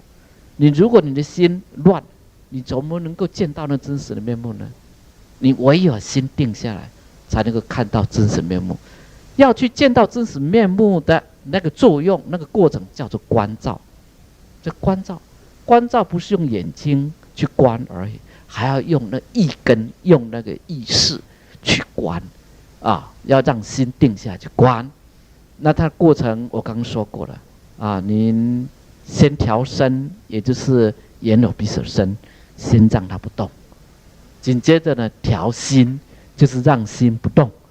怎么样子让心不动？很难，你就要找一个对象，找一个所缘境，把心专注在那个对象上。比如说叫你数息，这个数息、呼吸，这个就是你心的对象，你心就专一在呼吸上。比如说叫你观相、佛像，你就把佛像当作你心要专注的对象，要见的对象。这个就是观照般若。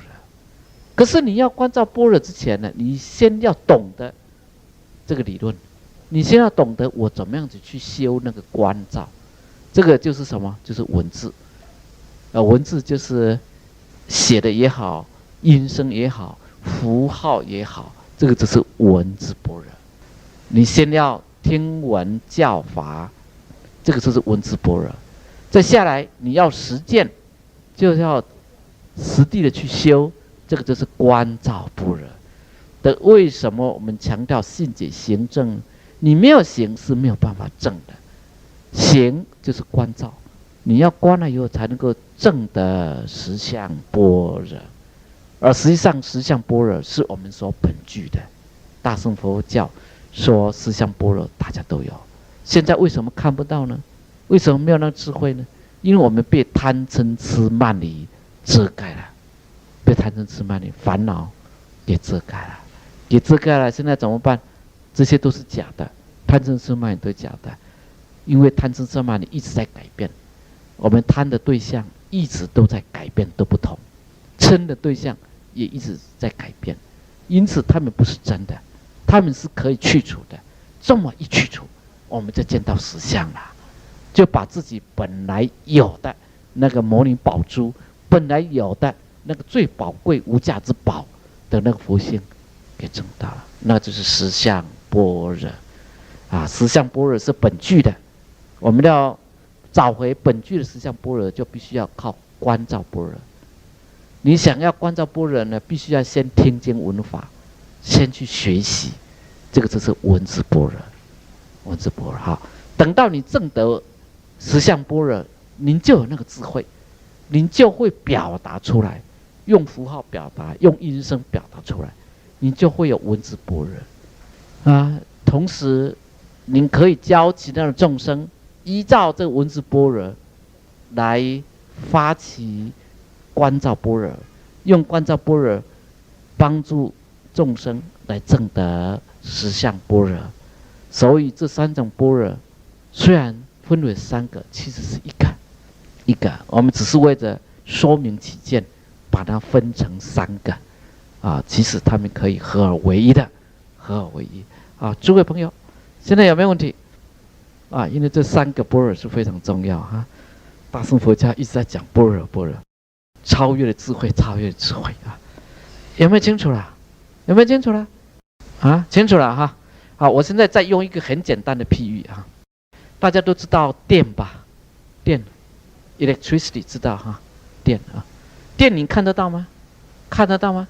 看不到电看不到，我们譬喻成空性，空性是你看不到的这个电把它接到电灯来，那个电灯是相，因此接到电灯来有电灯的相，就产生电灯的作用，是不是我们把那个电呢接到冷气机，冷气机是相，电呢是空性，是看不到的。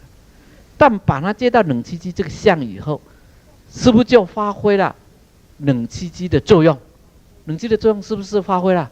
是我们把这个空性的电，电就是体的把它接到电视机，电视机是相，因此发挥了电视机的作用。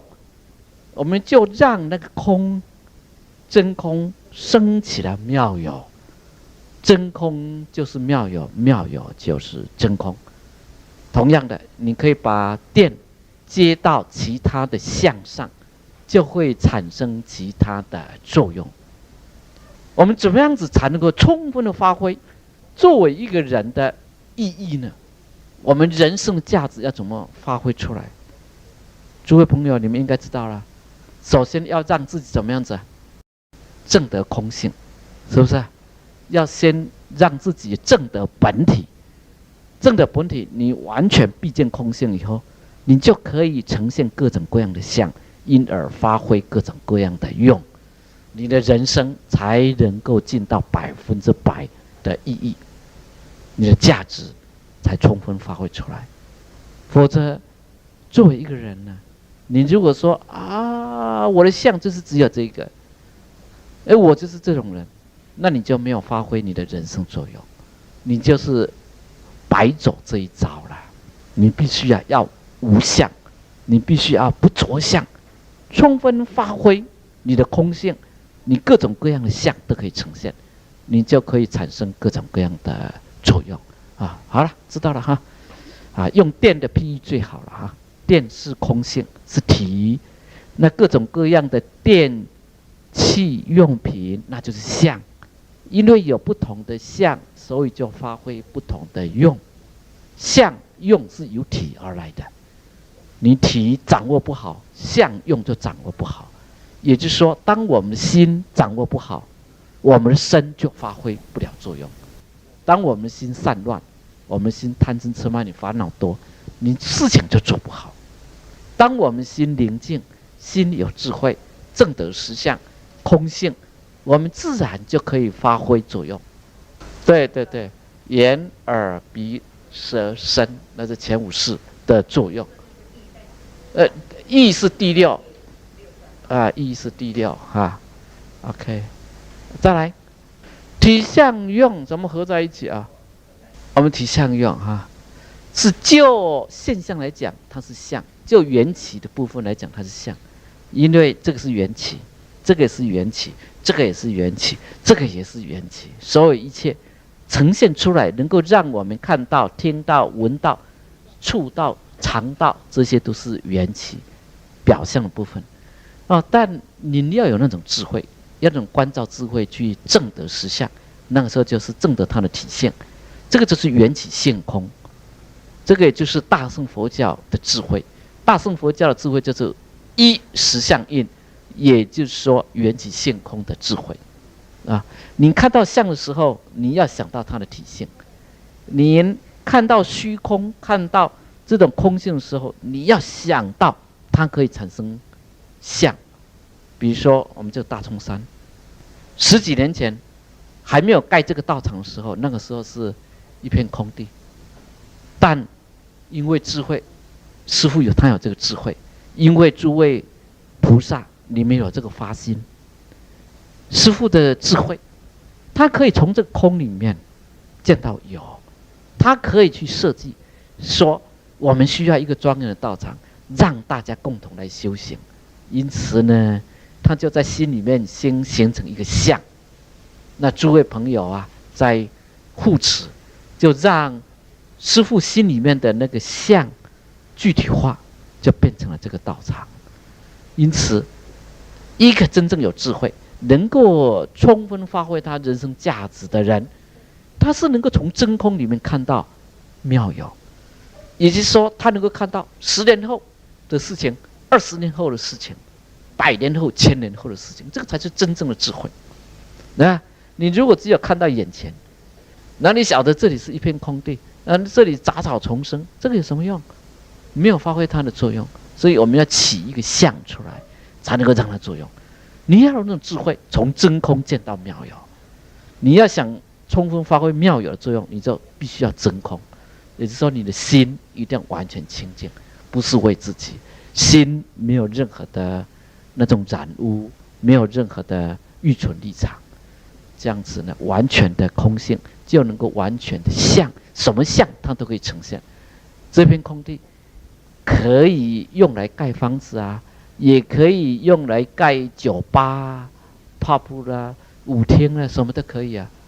这个相是不同的相，但是因为你有这智慧，晓得把它建一座庄严的道场，就起了庄严道场的作用啊。所以这个3个要怎么合一呢？就是要你的智慧，你的智慧呢，真空看到妙有，妙有看到真空，相看到体，体看到相。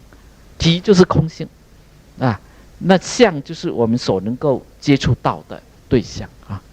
来，还有没有？还有没有？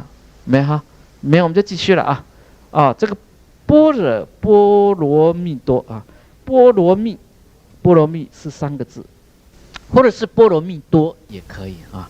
我们经常听到那个笑话啊，就说不懂佛法人就会把它认为多心经那多心经啊，就不是心经的本理了心经啊，是让我们心是空的是连一都没有，完全空性，所以不是多心经，它只是多罗蜜或是多罗蜜多，这是从梵文翻译过来。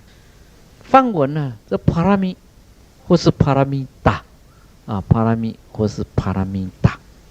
我们在翻译英文的时候，如果说我们要翻译显教或者是密教，显教呢，我们就要翻译成帕拉米亚那，帕拉米亚那。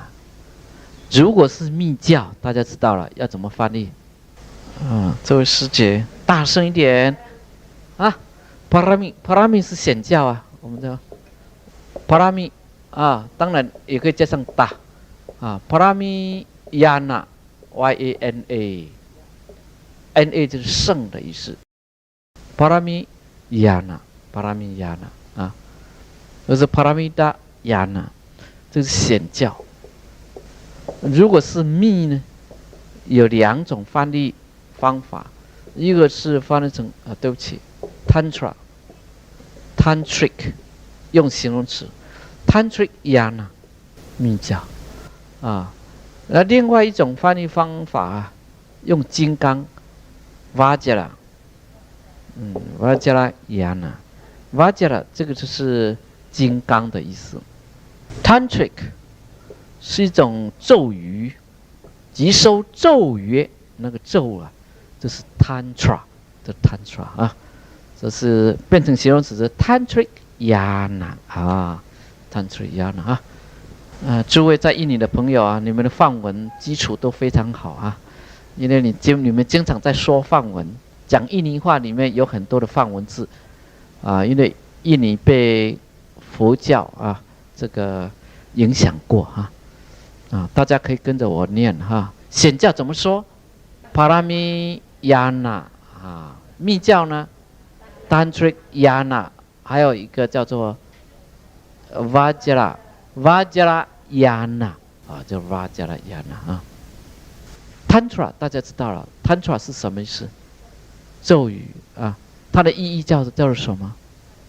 真言所谓真言就是很真实的语言那种真理的语言，或者是种词的意思这个咒语这种总词，总词啦，啊，能够用一个字来代表一切的字，我们有种子字；用一个音来代表一切的音，啊，我们有那个音声，啊，我们这2天晚上的讲座里面呢，会谈到那个音的部分啊，情绪管理谈到音的部分，那个咒是总词的意思。那瓦迦呢，就是金刚，在日本的密宗可以分为2大类，一个呢叫做金刚界，第二个呢称之为胎藏界。啊，这个是题外话啊，这是讲这个东密啊，日本的密宗、中国的密宗啊，这个跟西藏的密宗无关啊，这个是中国、日本的密宗啊，分为2个，一个就是金刚界，一个呢就是胎藏界啊，胎藏界。那什么意思？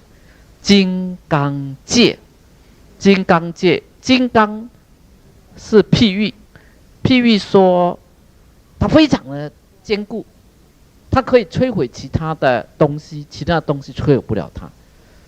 因此我们可以知道了，所谓的金刚界就是指空性，这空性啊，我们的佛性是空性的，我们佛性是看不到的，是接触不到的，是形容不了它的，只有能够体悟，不能够去见到它，那就是我们的佛性啊。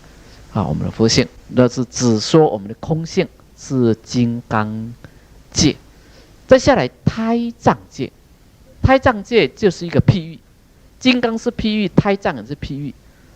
胎我们譬喻胚胎，胎儿，你那个胚胎胎儿很小啊，可是他却能够把父母亲的基因，这个生命体，他前辈子所有的业力，统统含藏在那个非常小的那个胎里面，慢慢的，他这个胎就可以成长。藏就是含藏，好像宝藏仓库一样。那么小的一个基因，那个胎儿，他却把父母亲的基因，这个婴儿的前世业力，通通含藏在里面。那之后，他可以慢慢成长成一个婴儿，出生、长大成人，那就是胎藏，这胎藏。因此，胎藏界，如果从唯识学的角度来看的话，就是指我们的阿赖耶识。阿赖耶识。如果从唯识学的角度来看的话，金刚界指的就是我们的真如佛性。金刚就是胎藏，胎藏就是金刚，不过这是不同的意义，不同的意义。那个金刚是指它清净的那一面，它的本体，是金刚，是完全空性。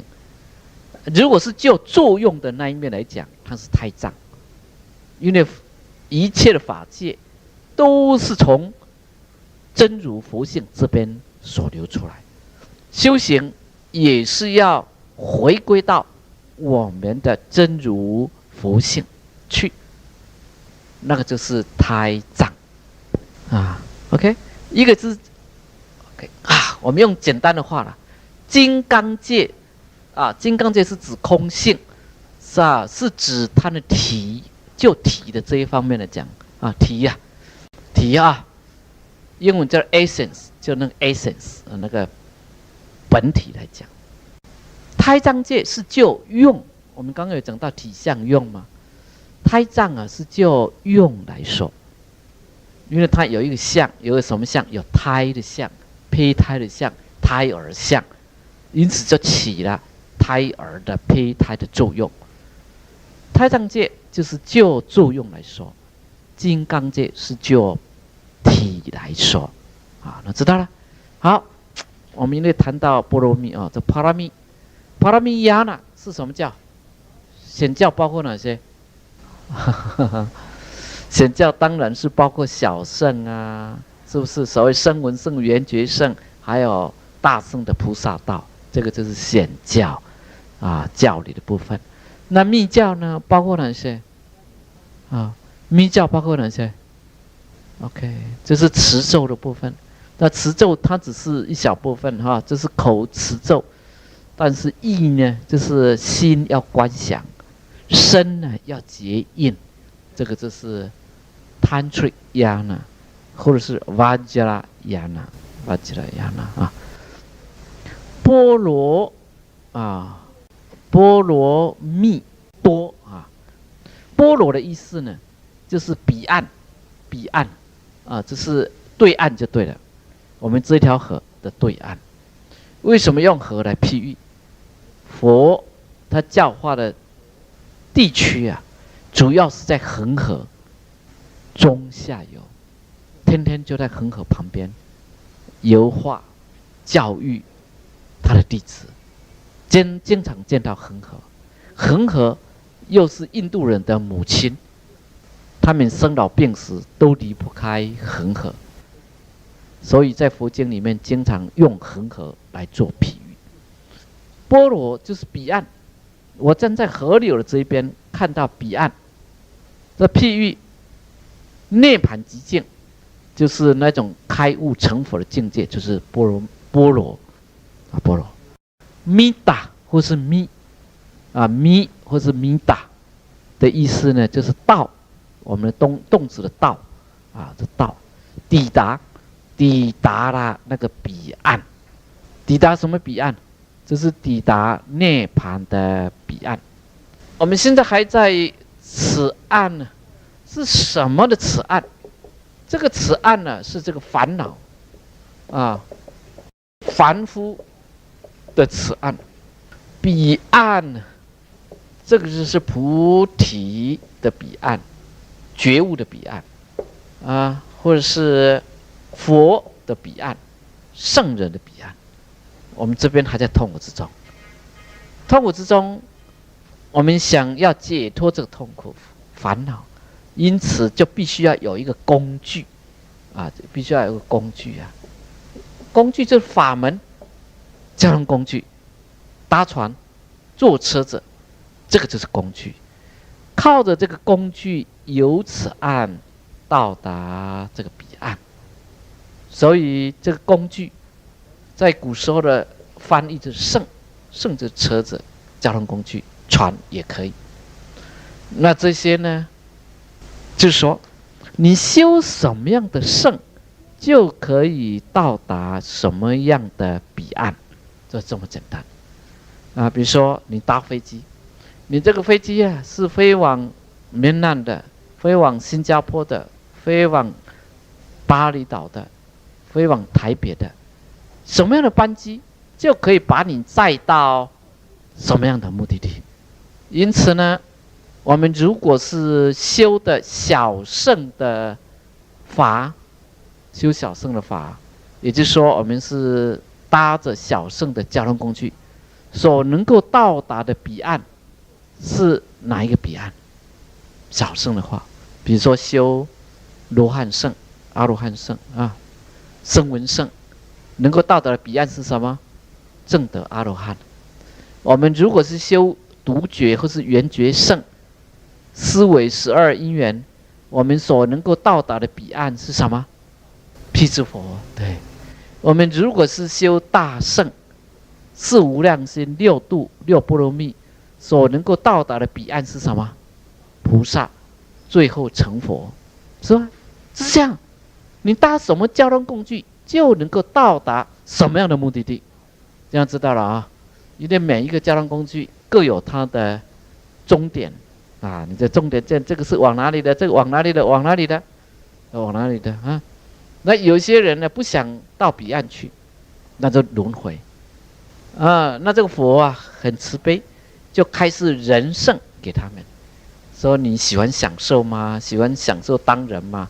那就下辈子呢让你继续当人啊。有人喜欢到天堂去的，你就搭往天堂去的交通工具，那就是天圣，你就可以到达天堂、欲界天啊。你修禅定就可以到色界天、无色界天。你想要到欲界天，你就要修十善，就修十善，那是欲界天啊。你如果想要当人的话，那就要守五戒，下辈子再当人啊，那就是波罗蜜多啊，波罗蜜多啊，蜜多就是跟蜜是一样，就是抵达了彼岸。用什么交通工具呢？我们这里就是用般若这种交通工具，用般若这种交通工具啊，般若这是六度里面最重要的一度。我们是靠着这个般若，才能够跨越烦恼的河流、生死的河流，抵达涅槃极境极乐的彼岸啊，那就是波罗蜜多。那经大家知道了啊，经啊，它有好几种的定义。它是从我们的部啊，我们的部呢有经线，有维线，经维线 ，alright 的，我们这个部啊都有经线有维线，也就直的、横的啊，那个就是经跟维。那经用这个譬喻来，它就有两个譬喻啊，一个是贯啊，你看我们这个线呢啊，是可以把它编织，经线跟维线可以把它贯连贯穿啊，可以让它成为一块布啊。另外一个定义呢，就是这长，也就是说经里面所说的这是真理啊，它可以恒长有效，它可以永远存在这个世间，不会被时间空间所淘汰。好，经的题目知道了，般若波罗蜜多心经啊，心啊，这里的心呢，在梵文里面叫 hridaya 啊，它是指的是精要的意思啊。诸位一看梵文就晓得，波罗蜜多心经的心是指精要，也就是最重要的。我们人体的器官里面，以心脏为最重要。比如说，你砍掉一只手臂，还可以活下去；挖掉眼睛可以活下去；腿断了还可以活下去。但心脏一停止，那就完了啊！心是最重要的部位，我们称之为精要 hridaya。心经的 hridaya sutra 啊 sutra 就是经呢，修多罗，古时候的译音修多罗哈。但心呢，我们可以几种心来谈论它啊。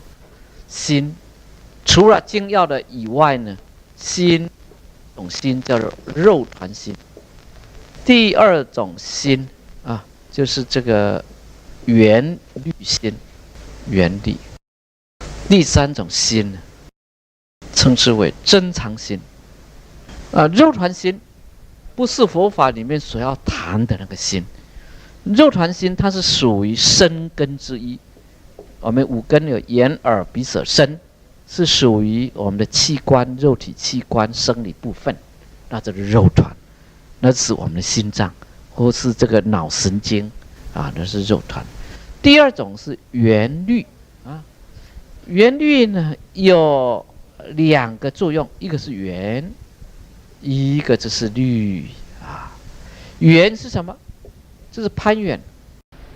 某一个人他在讲是非，他在讲闲话，你如果不听，那就没事。某一个人如果他在骂你，你如果不听，那就没事啊，对不对？跟我何干呢？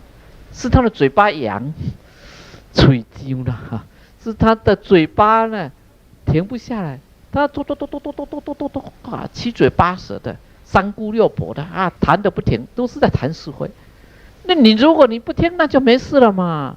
但是我们能够不听吗？不能。为什么不能？因为我们的心都是什么心啊？都是缘虑心，对不对？都是缘虑心啊。所以啊，什么叫做心？这个张师兄他说上星期六有跟各位介绍过心经，是不是？上星期六张师兄他说有介绍心经他说有某一个朋友问他，这个佛法里面心经里面讲说要修行的那个心到底是怎么心那他问我了，这个要怎么解释啊？你要讲心，要讲到两样东西。你讲到两样东西，一定要讲到5样东西，你才能够讲到这个心。为什么呢？因为俱色论、唯识论，就是说我们这个佛法里面呢，对世间的法，把它分成5位，这是古时候的名词啦。所谓5位呢，就是5大类啊，5个大类，把它归类了，归类为这个5位。一切法可以分为5大类，可以5大类啊。那这譬喻啊，比如说我们佛教徒有所谓4众弟子啊，4众弟子呢，出家的2众，在家的2众。出家的是比丘、比丘尼，这是男女的出家人；在家的呢，就是优婆塞、优婆夷，是在家的男女，这是分为4大类。同样，为着让我们知道一切法无我，所以佛法就将一切的现象分成5大类。这5大类啊，再分成这5大类，它一切法它是怎么分的呢？它是将我们这些烦恼的众生的现象称为有为法，将已经成佛证悟的境界称为这个无为法。有为法是烦恼的，是有所变动的。我们修行目的就是要从有为法里面解脱，证悟这个无为法。好，在有为法里面呢，它可以分成几大类。第一大类我们称之为色法，第2大类称之为心法，第3大类呢是既不属于色也不属于心，我们称之为不相应法。不相应，不相应就是跟色跟心无关的，那称之为不相应法。法是什么意思呢？就是一切的现象称之为法啊，一切的东西、现象、事物都称之为法。有为法、无为法，分了2大类咯。那这有为法呢？无为法就是涅槃极境、觉悟的境界，没有烦恼的境界。有为法是有生灭、有变动、有烦恼的境界。有为法可以分为3大类，一个是色法，色法是指我们用感官可以去接触的东西，物质的东西，变爱的东西，那称之为色法。心法是属于心的部分，我们所要修行的那个心。不相应法就是跟色物质无关，跟心精神也无关的，那称之为不相应法。心法又可以分成2个啊，一个就是心王法，一个呢就是心所法。心所一个是心王，一个是心所。心王法用譬喻，它好像国王一样，是主人，是主宰。所以心王法包括什么？如果是原始佛教，它只有6识：眼识、耳识、鼻识、舌识、身识、意识。所以心王法有6个，原始佛教。大乘佛教心王法有8个：眼识、耳识、鼻识、舌识、身识、意识。第7末那识，第8阿赖耶识，就有8个，这是心王。心所法是心王所产生的作用，那就是心所法。心王所产生的作用，就是我们的意识，我们的心所产生的作用。总共有51个，啊，这个心所呢有51个，心王有6个或是8个，色法呢总共有11个，不相应行法呢总共有14大类。所以由心王所产生的作用称之为心所。心所总共有51种。因此呢你佛教讲说要修心呢，修什么？当然就是修心王、心所。心所是什么啊？就是我们晚上在研究的什么情绪情绪啊，就是由心王所流露出来的像棉絮一般，心如棉絮，抽之不断，切之不绝。它就心，我们的心就好像棉絮，像一条线一样，一直来，一直来，一直来，就是心所。这心所呢，有十一种，有的是这样，有的是这样，有的是这样子的，跳过来跳过去，有的是好，有的是坏，有的是好，有的是坏，那心所。那心王就是心的主体，所以心，佛教讲的心不只是一个，它有很多。我们这里讲的缘律心呢，缘就是攀缘，攀缘那这样知道了，我们会攀缘的是什么东西啊？眼识、耳识、鼻识、身识、舌识、眼耳鼻舌身，这五识啊，就是攀缘。我们都不甘寂寞，本来跟我们无关的，我们却去攀缘它，所以烦恼就来啦，是不是？烦恼是不是这样子来的？他在讲啊，你这个正黄啊，7老80，这个满头白发哈，这个真不好看，我才不喜欢你呢哈。如果这么人在讲，我不听他，我不攀缘他，就没事了。但我们去攀缘，我们老是攀缘。那攀缘呢？你攀缘来了，合我的意我就贪，不合我意我就嗔。如果呢，既不合我意，也不是我讨厌的，我就吃。就是这样的。喜欢的你就贪，不喜欢的你就吃。既非喜欢，也不是不喜欢的，我们就吃。就这样，我们就攀缘。好，再下来虑，虑是什么？是思虑、考虑。会思虑、考虑的是我们哪一个识？这是第6识，还有第7识。第6识跟第7识。第6识的思虑是了别，第7识的思虑呢是分别。这分别这个就是缘虑心这个缘虑心大家缘虑心知道了哈，这是对心。因此我们所要修行的呢，其实就是要修行那个缘虑心，以及缘虑心它所产生的情绪作用那个51种的心所。我们讲说五味是不是5个了？色法11个，心王法8个，心所法51个，不相应行法不相应行法14个。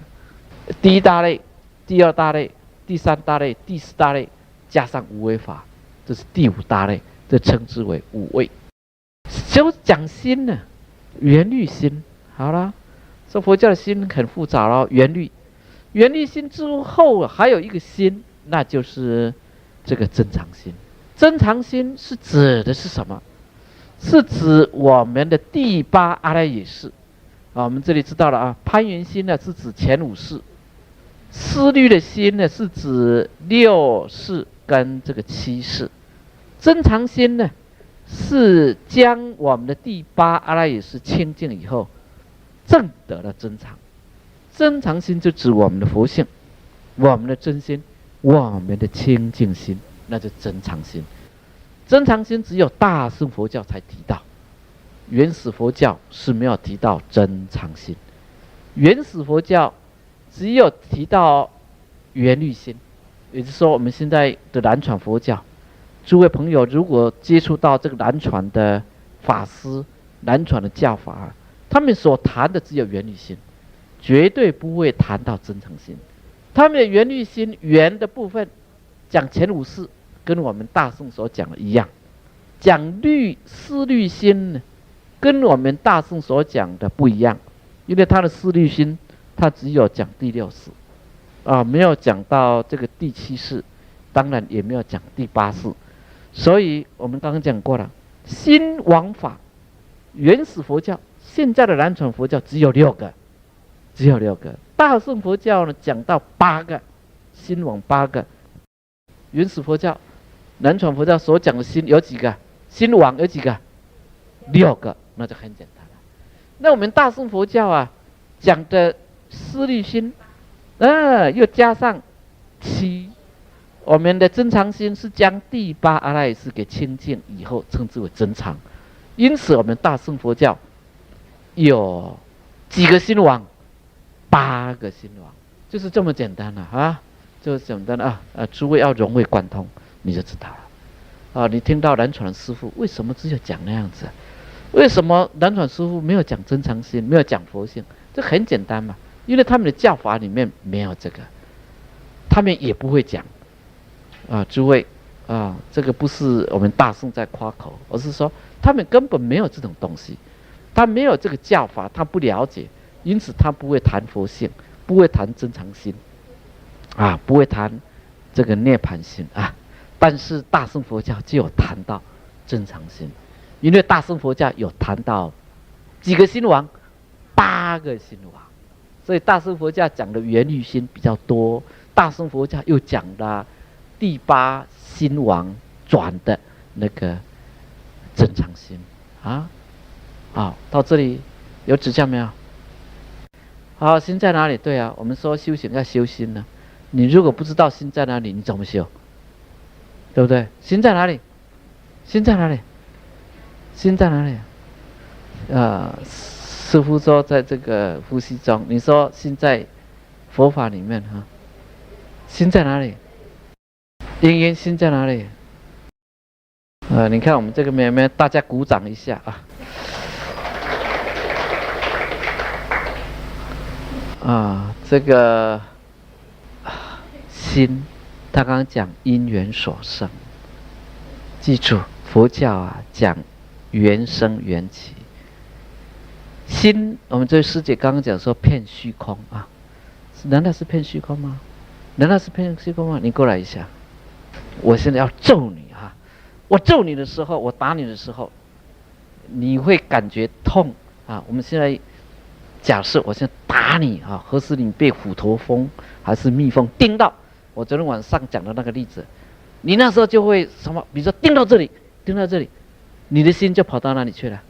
就跑到这里了。啊，是不是？如果是叮到手背呢？你说啊，我的手好痛，我手好痛了，对不对？昨天我们打坐，我说我这里会酸呢，会痛呢，我是看到那里，那就是手，这个是凡夫。我为什么说那个没有正念，那个是凡夫？你如果说心在哪里呢？那指的说你的心变小了，你的心变小，是不是？你的心只有在这里了，只有在这里，只有在这里了。也就是说，我们等一下不是等下，我们等下要吃饭了。下午如果有谈到那个五蕴皆空的时候，你就知道了。我们凡夫是什么呢？心非常的狭小，哪里痛，心就跑到哪里去，啊，心就跑到哪里去啊？那你讲说骗虚空、骗法界啊，那个是什么？成佛的人才有那种能耐。为什么我们讲说佛性骗虚空、骗法界呢？因为他是无所住。什么叫无所住？他不执着了。诸位还听过一句话吗？说我们的心呢，心啊，我们的心啊，其小无内，好，其大无外。听过这句话？有没有听过这句话？其小无内，我们的心呢，其小无内，其大无外。其小无内呢，是我们的心呢。如果讲小的话，没有哪一个比心还小。大家能够领会这个道理吗？我们用那个很简单的那个譬喻就好了。如果你现在眼睛里面有一粒沙，或是很微细的这个微尘呢，掉到眼睛里面会痛，你的心就集中在这里，它非常小。你那个心，你如果在忧虑、在乱、在考虑一件事情那个心呢，就是小心眼。我们所说的小心眼，就钻牛角尖。没有哪样东西可以比心还小，是不是？我们的心小的没有哪样东西比它小了。但是我们的心也可以其大无外。其小无内，其大无外的意思说，其就是它的小。那个心的小，没有哪一个比它还小。可是其大，他的心的大呢是无外，没有哪一个能够他在心的外面。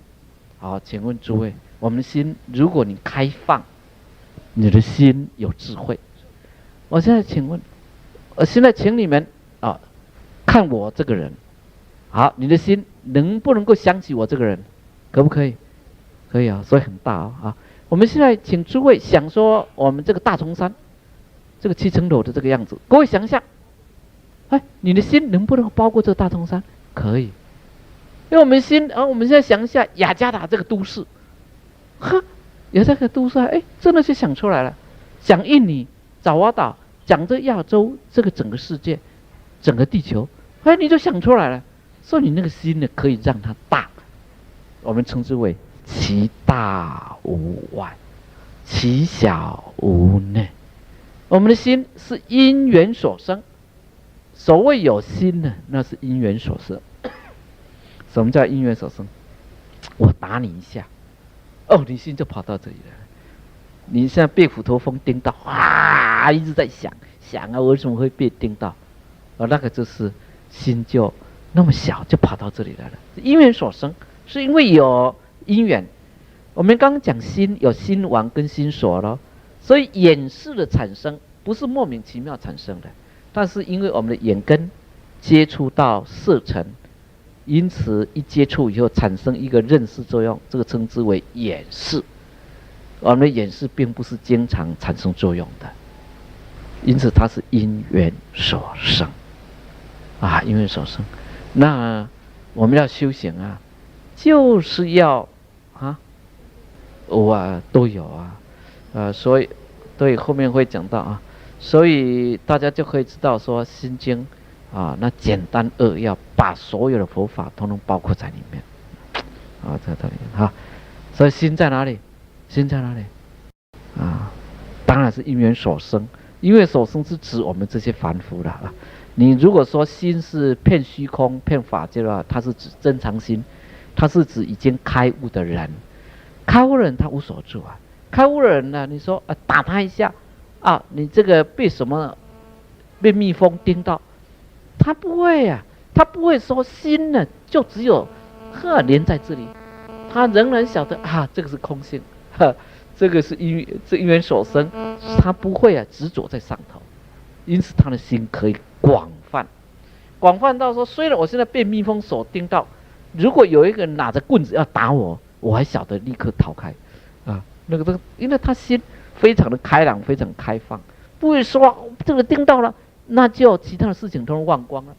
也就是说，虽然被叮到了，佛号还可以照念，这个心经还可以照背事情还可以这样做，他不会说被这个蜜蜂叮到的话，只有这件事情，没有，他整个的开放知道了经的题目都已经了解了有没有完全了解？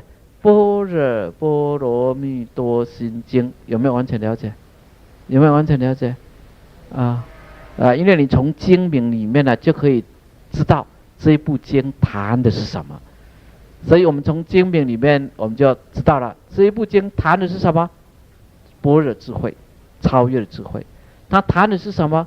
让我们到彼岸，波罗蜜多是到彼岸，是到成佛的彼岸，而不是说下辈子再让我们当人，或是说到天堂去，绝对不是的。它是到成佛的彼岸那就晓得了它是成佛之道它是用般若的这个法门，这个交通工具，让我们去成佛的。大殿的那一尊菩萨就示现在我们前面这示现。现在请大家观想起来，观想我们3楼那一尊观自在菩萨就在我们前面这个他在这个加持我们，他在放光接引我们，他跟着我们一起在诵这个心经，要很恭敬一定要观想出来，这样子才能够读得懂心经到底是怎么回事请合掌。南无般若会上佛菩萨，南无般若会上佛菩萨，南无般若会上佛菩萨。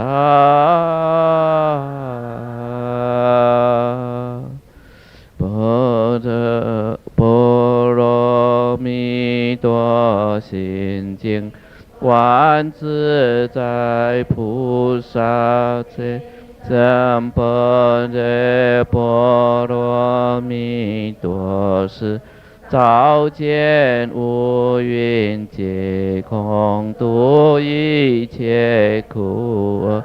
舍利子，色不异空，空不异色，色即是空，空即是色。受想行识亦复如是。离子是众法空相无生不灭，不垢不净。是故不净之故，空中无色，无受想行识，无眼耳鼻舌身意，无色声香味触法，无眼界乃至无意识界。无明亦无明尽，自无老死亦无老死尽，无智亦灭道，无智亦无得，亦无所得，故菩提萨埵依般若波罗蜜多故。心无挂碍，无挂碍故，都有空不远离颠倒梦想，究竟涅槃三世诸佛，依般若波罗蜜多故，得阿耨多罗三藐三菩提。故知般若波罗蜜多，是个真咒，是大明咒，是无上咒，是无等正咒，能度一切苦，生死不息。故说般若波罗蜜多咒，即受者曰。揭谛揭谛波罗揭谛波罗僧揭谛菩提萨婆好，请放掌。各位朋友，你们有没有想到刚刚我们在诵心经啊，手是这样子的合掌，我们全身呢很恭敬端正坐着，我们的口是在诵着心经，诸位想到没有？这个就是什么样的修行方法？什么样的修行方法？诸位有没有想到这个就是什么样的修行方法？密教的修行方法。密教的修行方法，我们不是讲了显教了吗？显教梵文怎么讲？显教，巴拉米亚那，密教呢 ，Tantric 亚那，或者是 Vajra 亚那。所谓的密教者，就是身、口、意三密相应。请大家合掌，端身正坐，这个就是身印。这是身印啊，身的那个印，身的那个印啊，身口意三密相应啊，这个三密相应呢，所谓身口意者，身密、口密、意密，端身正坐，端身正坐哈，还有呢手这样的合掌，这个就是一种手印，这是一种手印，也就是身印。口音就是诵着那个经文啊，或是诵着咒语，其实每一个字都可以当做这个真言咒语的。意密就是请诸位观想那个观自在菩萨，我们这里的菩萨都很自在，四大菩萨都是自在菩萨啊，非常妙的。因此呢，您口中诵着经文，诵着咒语，身是结着手印，结着身印，意是观想着这尊菩萨，这个就是三密相应这个呢，也就是这个密法的修行。所以密法的修行，其实并没有什么这个好神奇好神奇、好奇怪的就是这样。我们随时随地呢，都是在密的修行，也在显的修行。显的修行，我们就是听经闻法、思维法义再加上禅修啦、念佛啦这些如果呢是再加上这种意，就是心的这个观想，把佛菩萨的圣像观想出来，这个就是三密相应。三密相应，我们下午就开始要介绍这个经文经文。先请问诸位，到早上为止的有没有指教的地方好。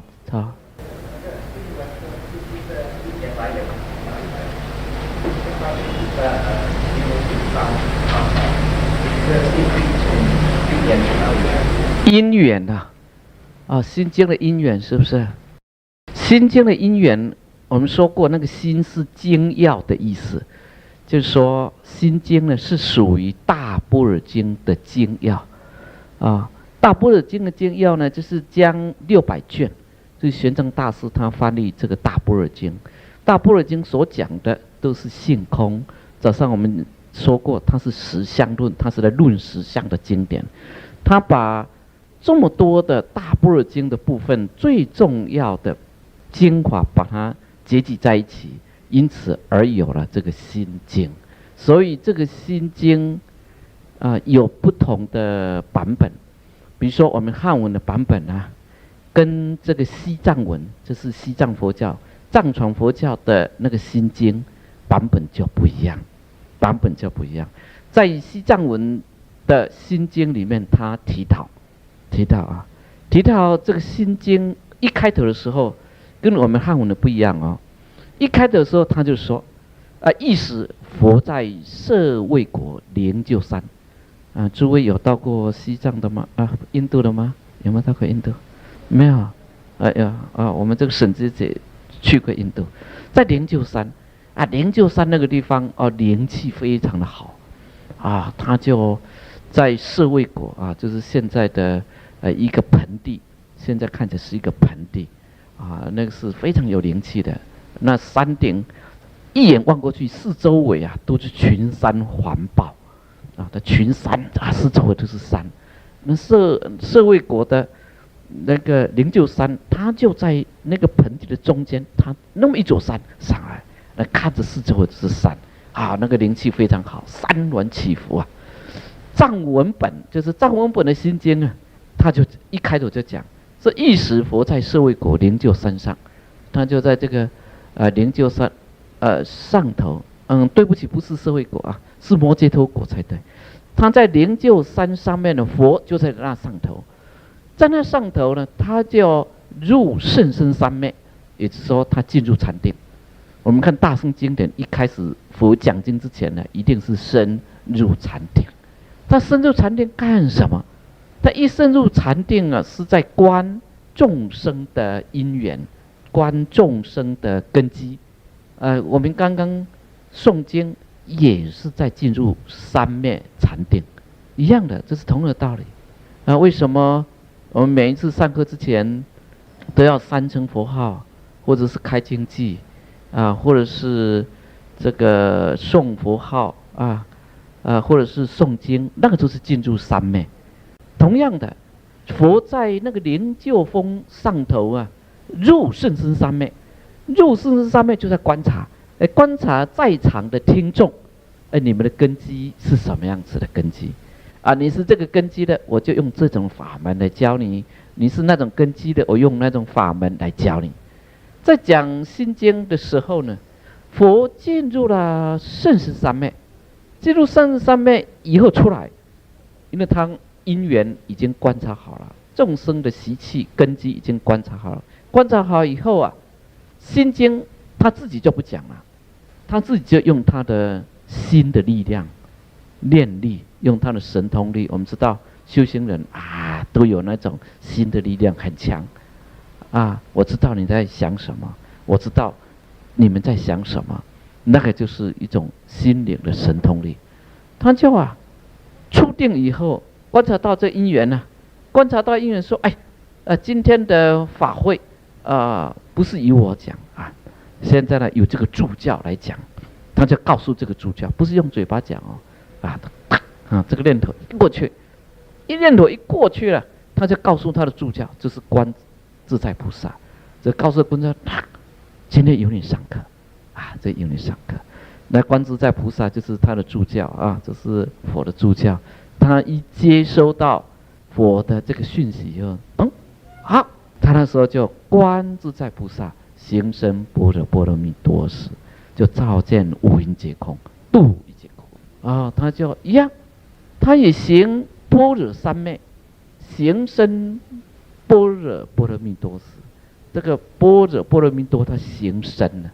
行深怎么行深？就是那观照般若，早上介绍过了。那个观照般若，他修得很深，修得很深，起了这种观照的般若，因此呢，照见五蕴皆空，五蕴皆空就是这个实相般若，他就进入了实相般若，就得到了一种利益，就是度一切苦厄。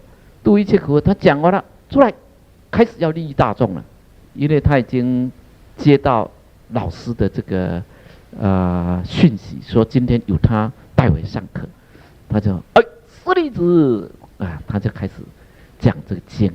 那这可以说是他的因缘，这个因缘啊。当然，我们最简单讲心经啊，就是大般若经的经要最简单的部分啊，这点来呈现啊。这个时候的说法的主人，说法主就不是释迦牟尼佛，而是观世音菩萨，观世音菩萨啊，这个是他讲经的因缘。他为着要把大般若经最重要的般若智慧告诉大家，因此接起了这个心经啊。来，诸位菩萨，还有指教了吗？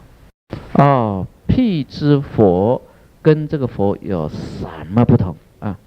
辟支佛也是译音呢，佛也是译音啊。那梵文大家都会了 ，Pratyaya Buddha 啊，这是辟支佛哈这是译音啊。辟支是古时候中原的古音啊，用福建话 Pratyaya Buddha。辟支佛跟佛有什么不同？辟支佛啊，还有一个是阿罗汉。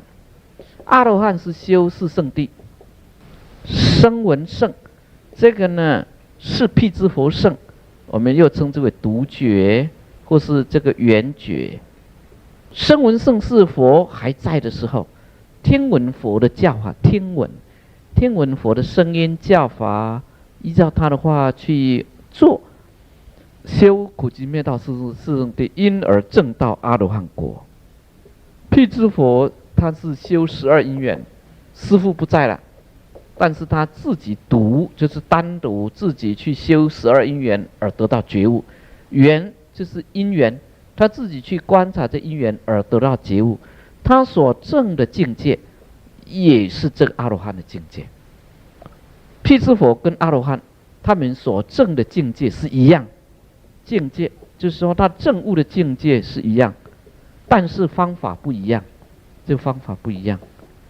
方法是声闻圣是修苦集灭道四圣谛，苦集灭道16形象，有16形象，就是苦有4个形象，集4个形象，灭4个形象，道4个形象这个比较难一点这个比较难。我们在场的我看只有一位蔡师姐知道，蔡师姐，苦集灭道16形象知道哈？16形象这个我们不必细讲了。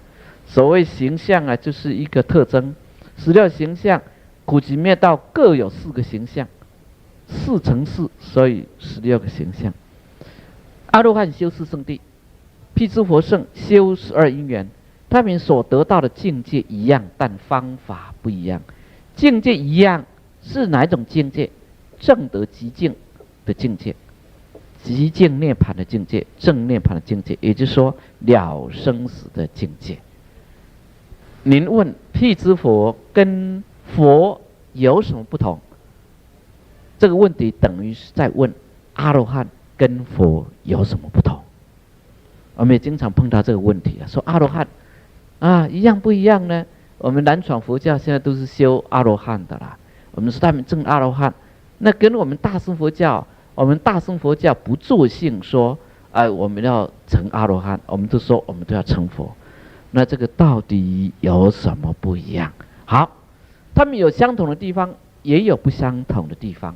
相同的地方都是已经了生死，已经证得涅槃，这是相同的。那不同的地方不同的，现在是讲不同，也等于说阿罗汉跟佛有什么不同，或是辟支佛跟佛有什么不同？不同的地方，不同的地方是佛我们如果用心经上面的话的来讲的话，他就是得到一种自在他得到一种自在他得到一种自在。他证得极境涅槃，证得涅槃以后，都进入这个涅槃之中。他如果回到这个人世间，回到这个世间呢，就绝对不自在这个世间呢是多苦世间呢是烦恼多，所以感觉不自在。但他在涅槃里面呢，他会很自在，他就有涅槃跟烦恼跟娑婆世界的差别。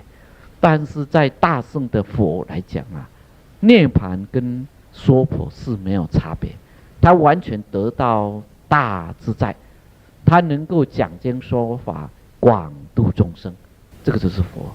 自己能够把所证悟的境界，佛的境界他涅槃的境界呢，自在无碍的说出来，广度众生，在世间不觉得是烦恼痛苦，他完全得大自在，这个就是佛如果是我们大乘这么说法的话，就是说最简单一句话，阿罗汉跟佛所证悟的境界是一样，可是呢，阿罗汉他不会说法，就是不会把解脱烦恼、开智慧的方法讲出来，他不会去度众，而佛呢，却能够把他的法给讲出来，这个是他的不同他的不同。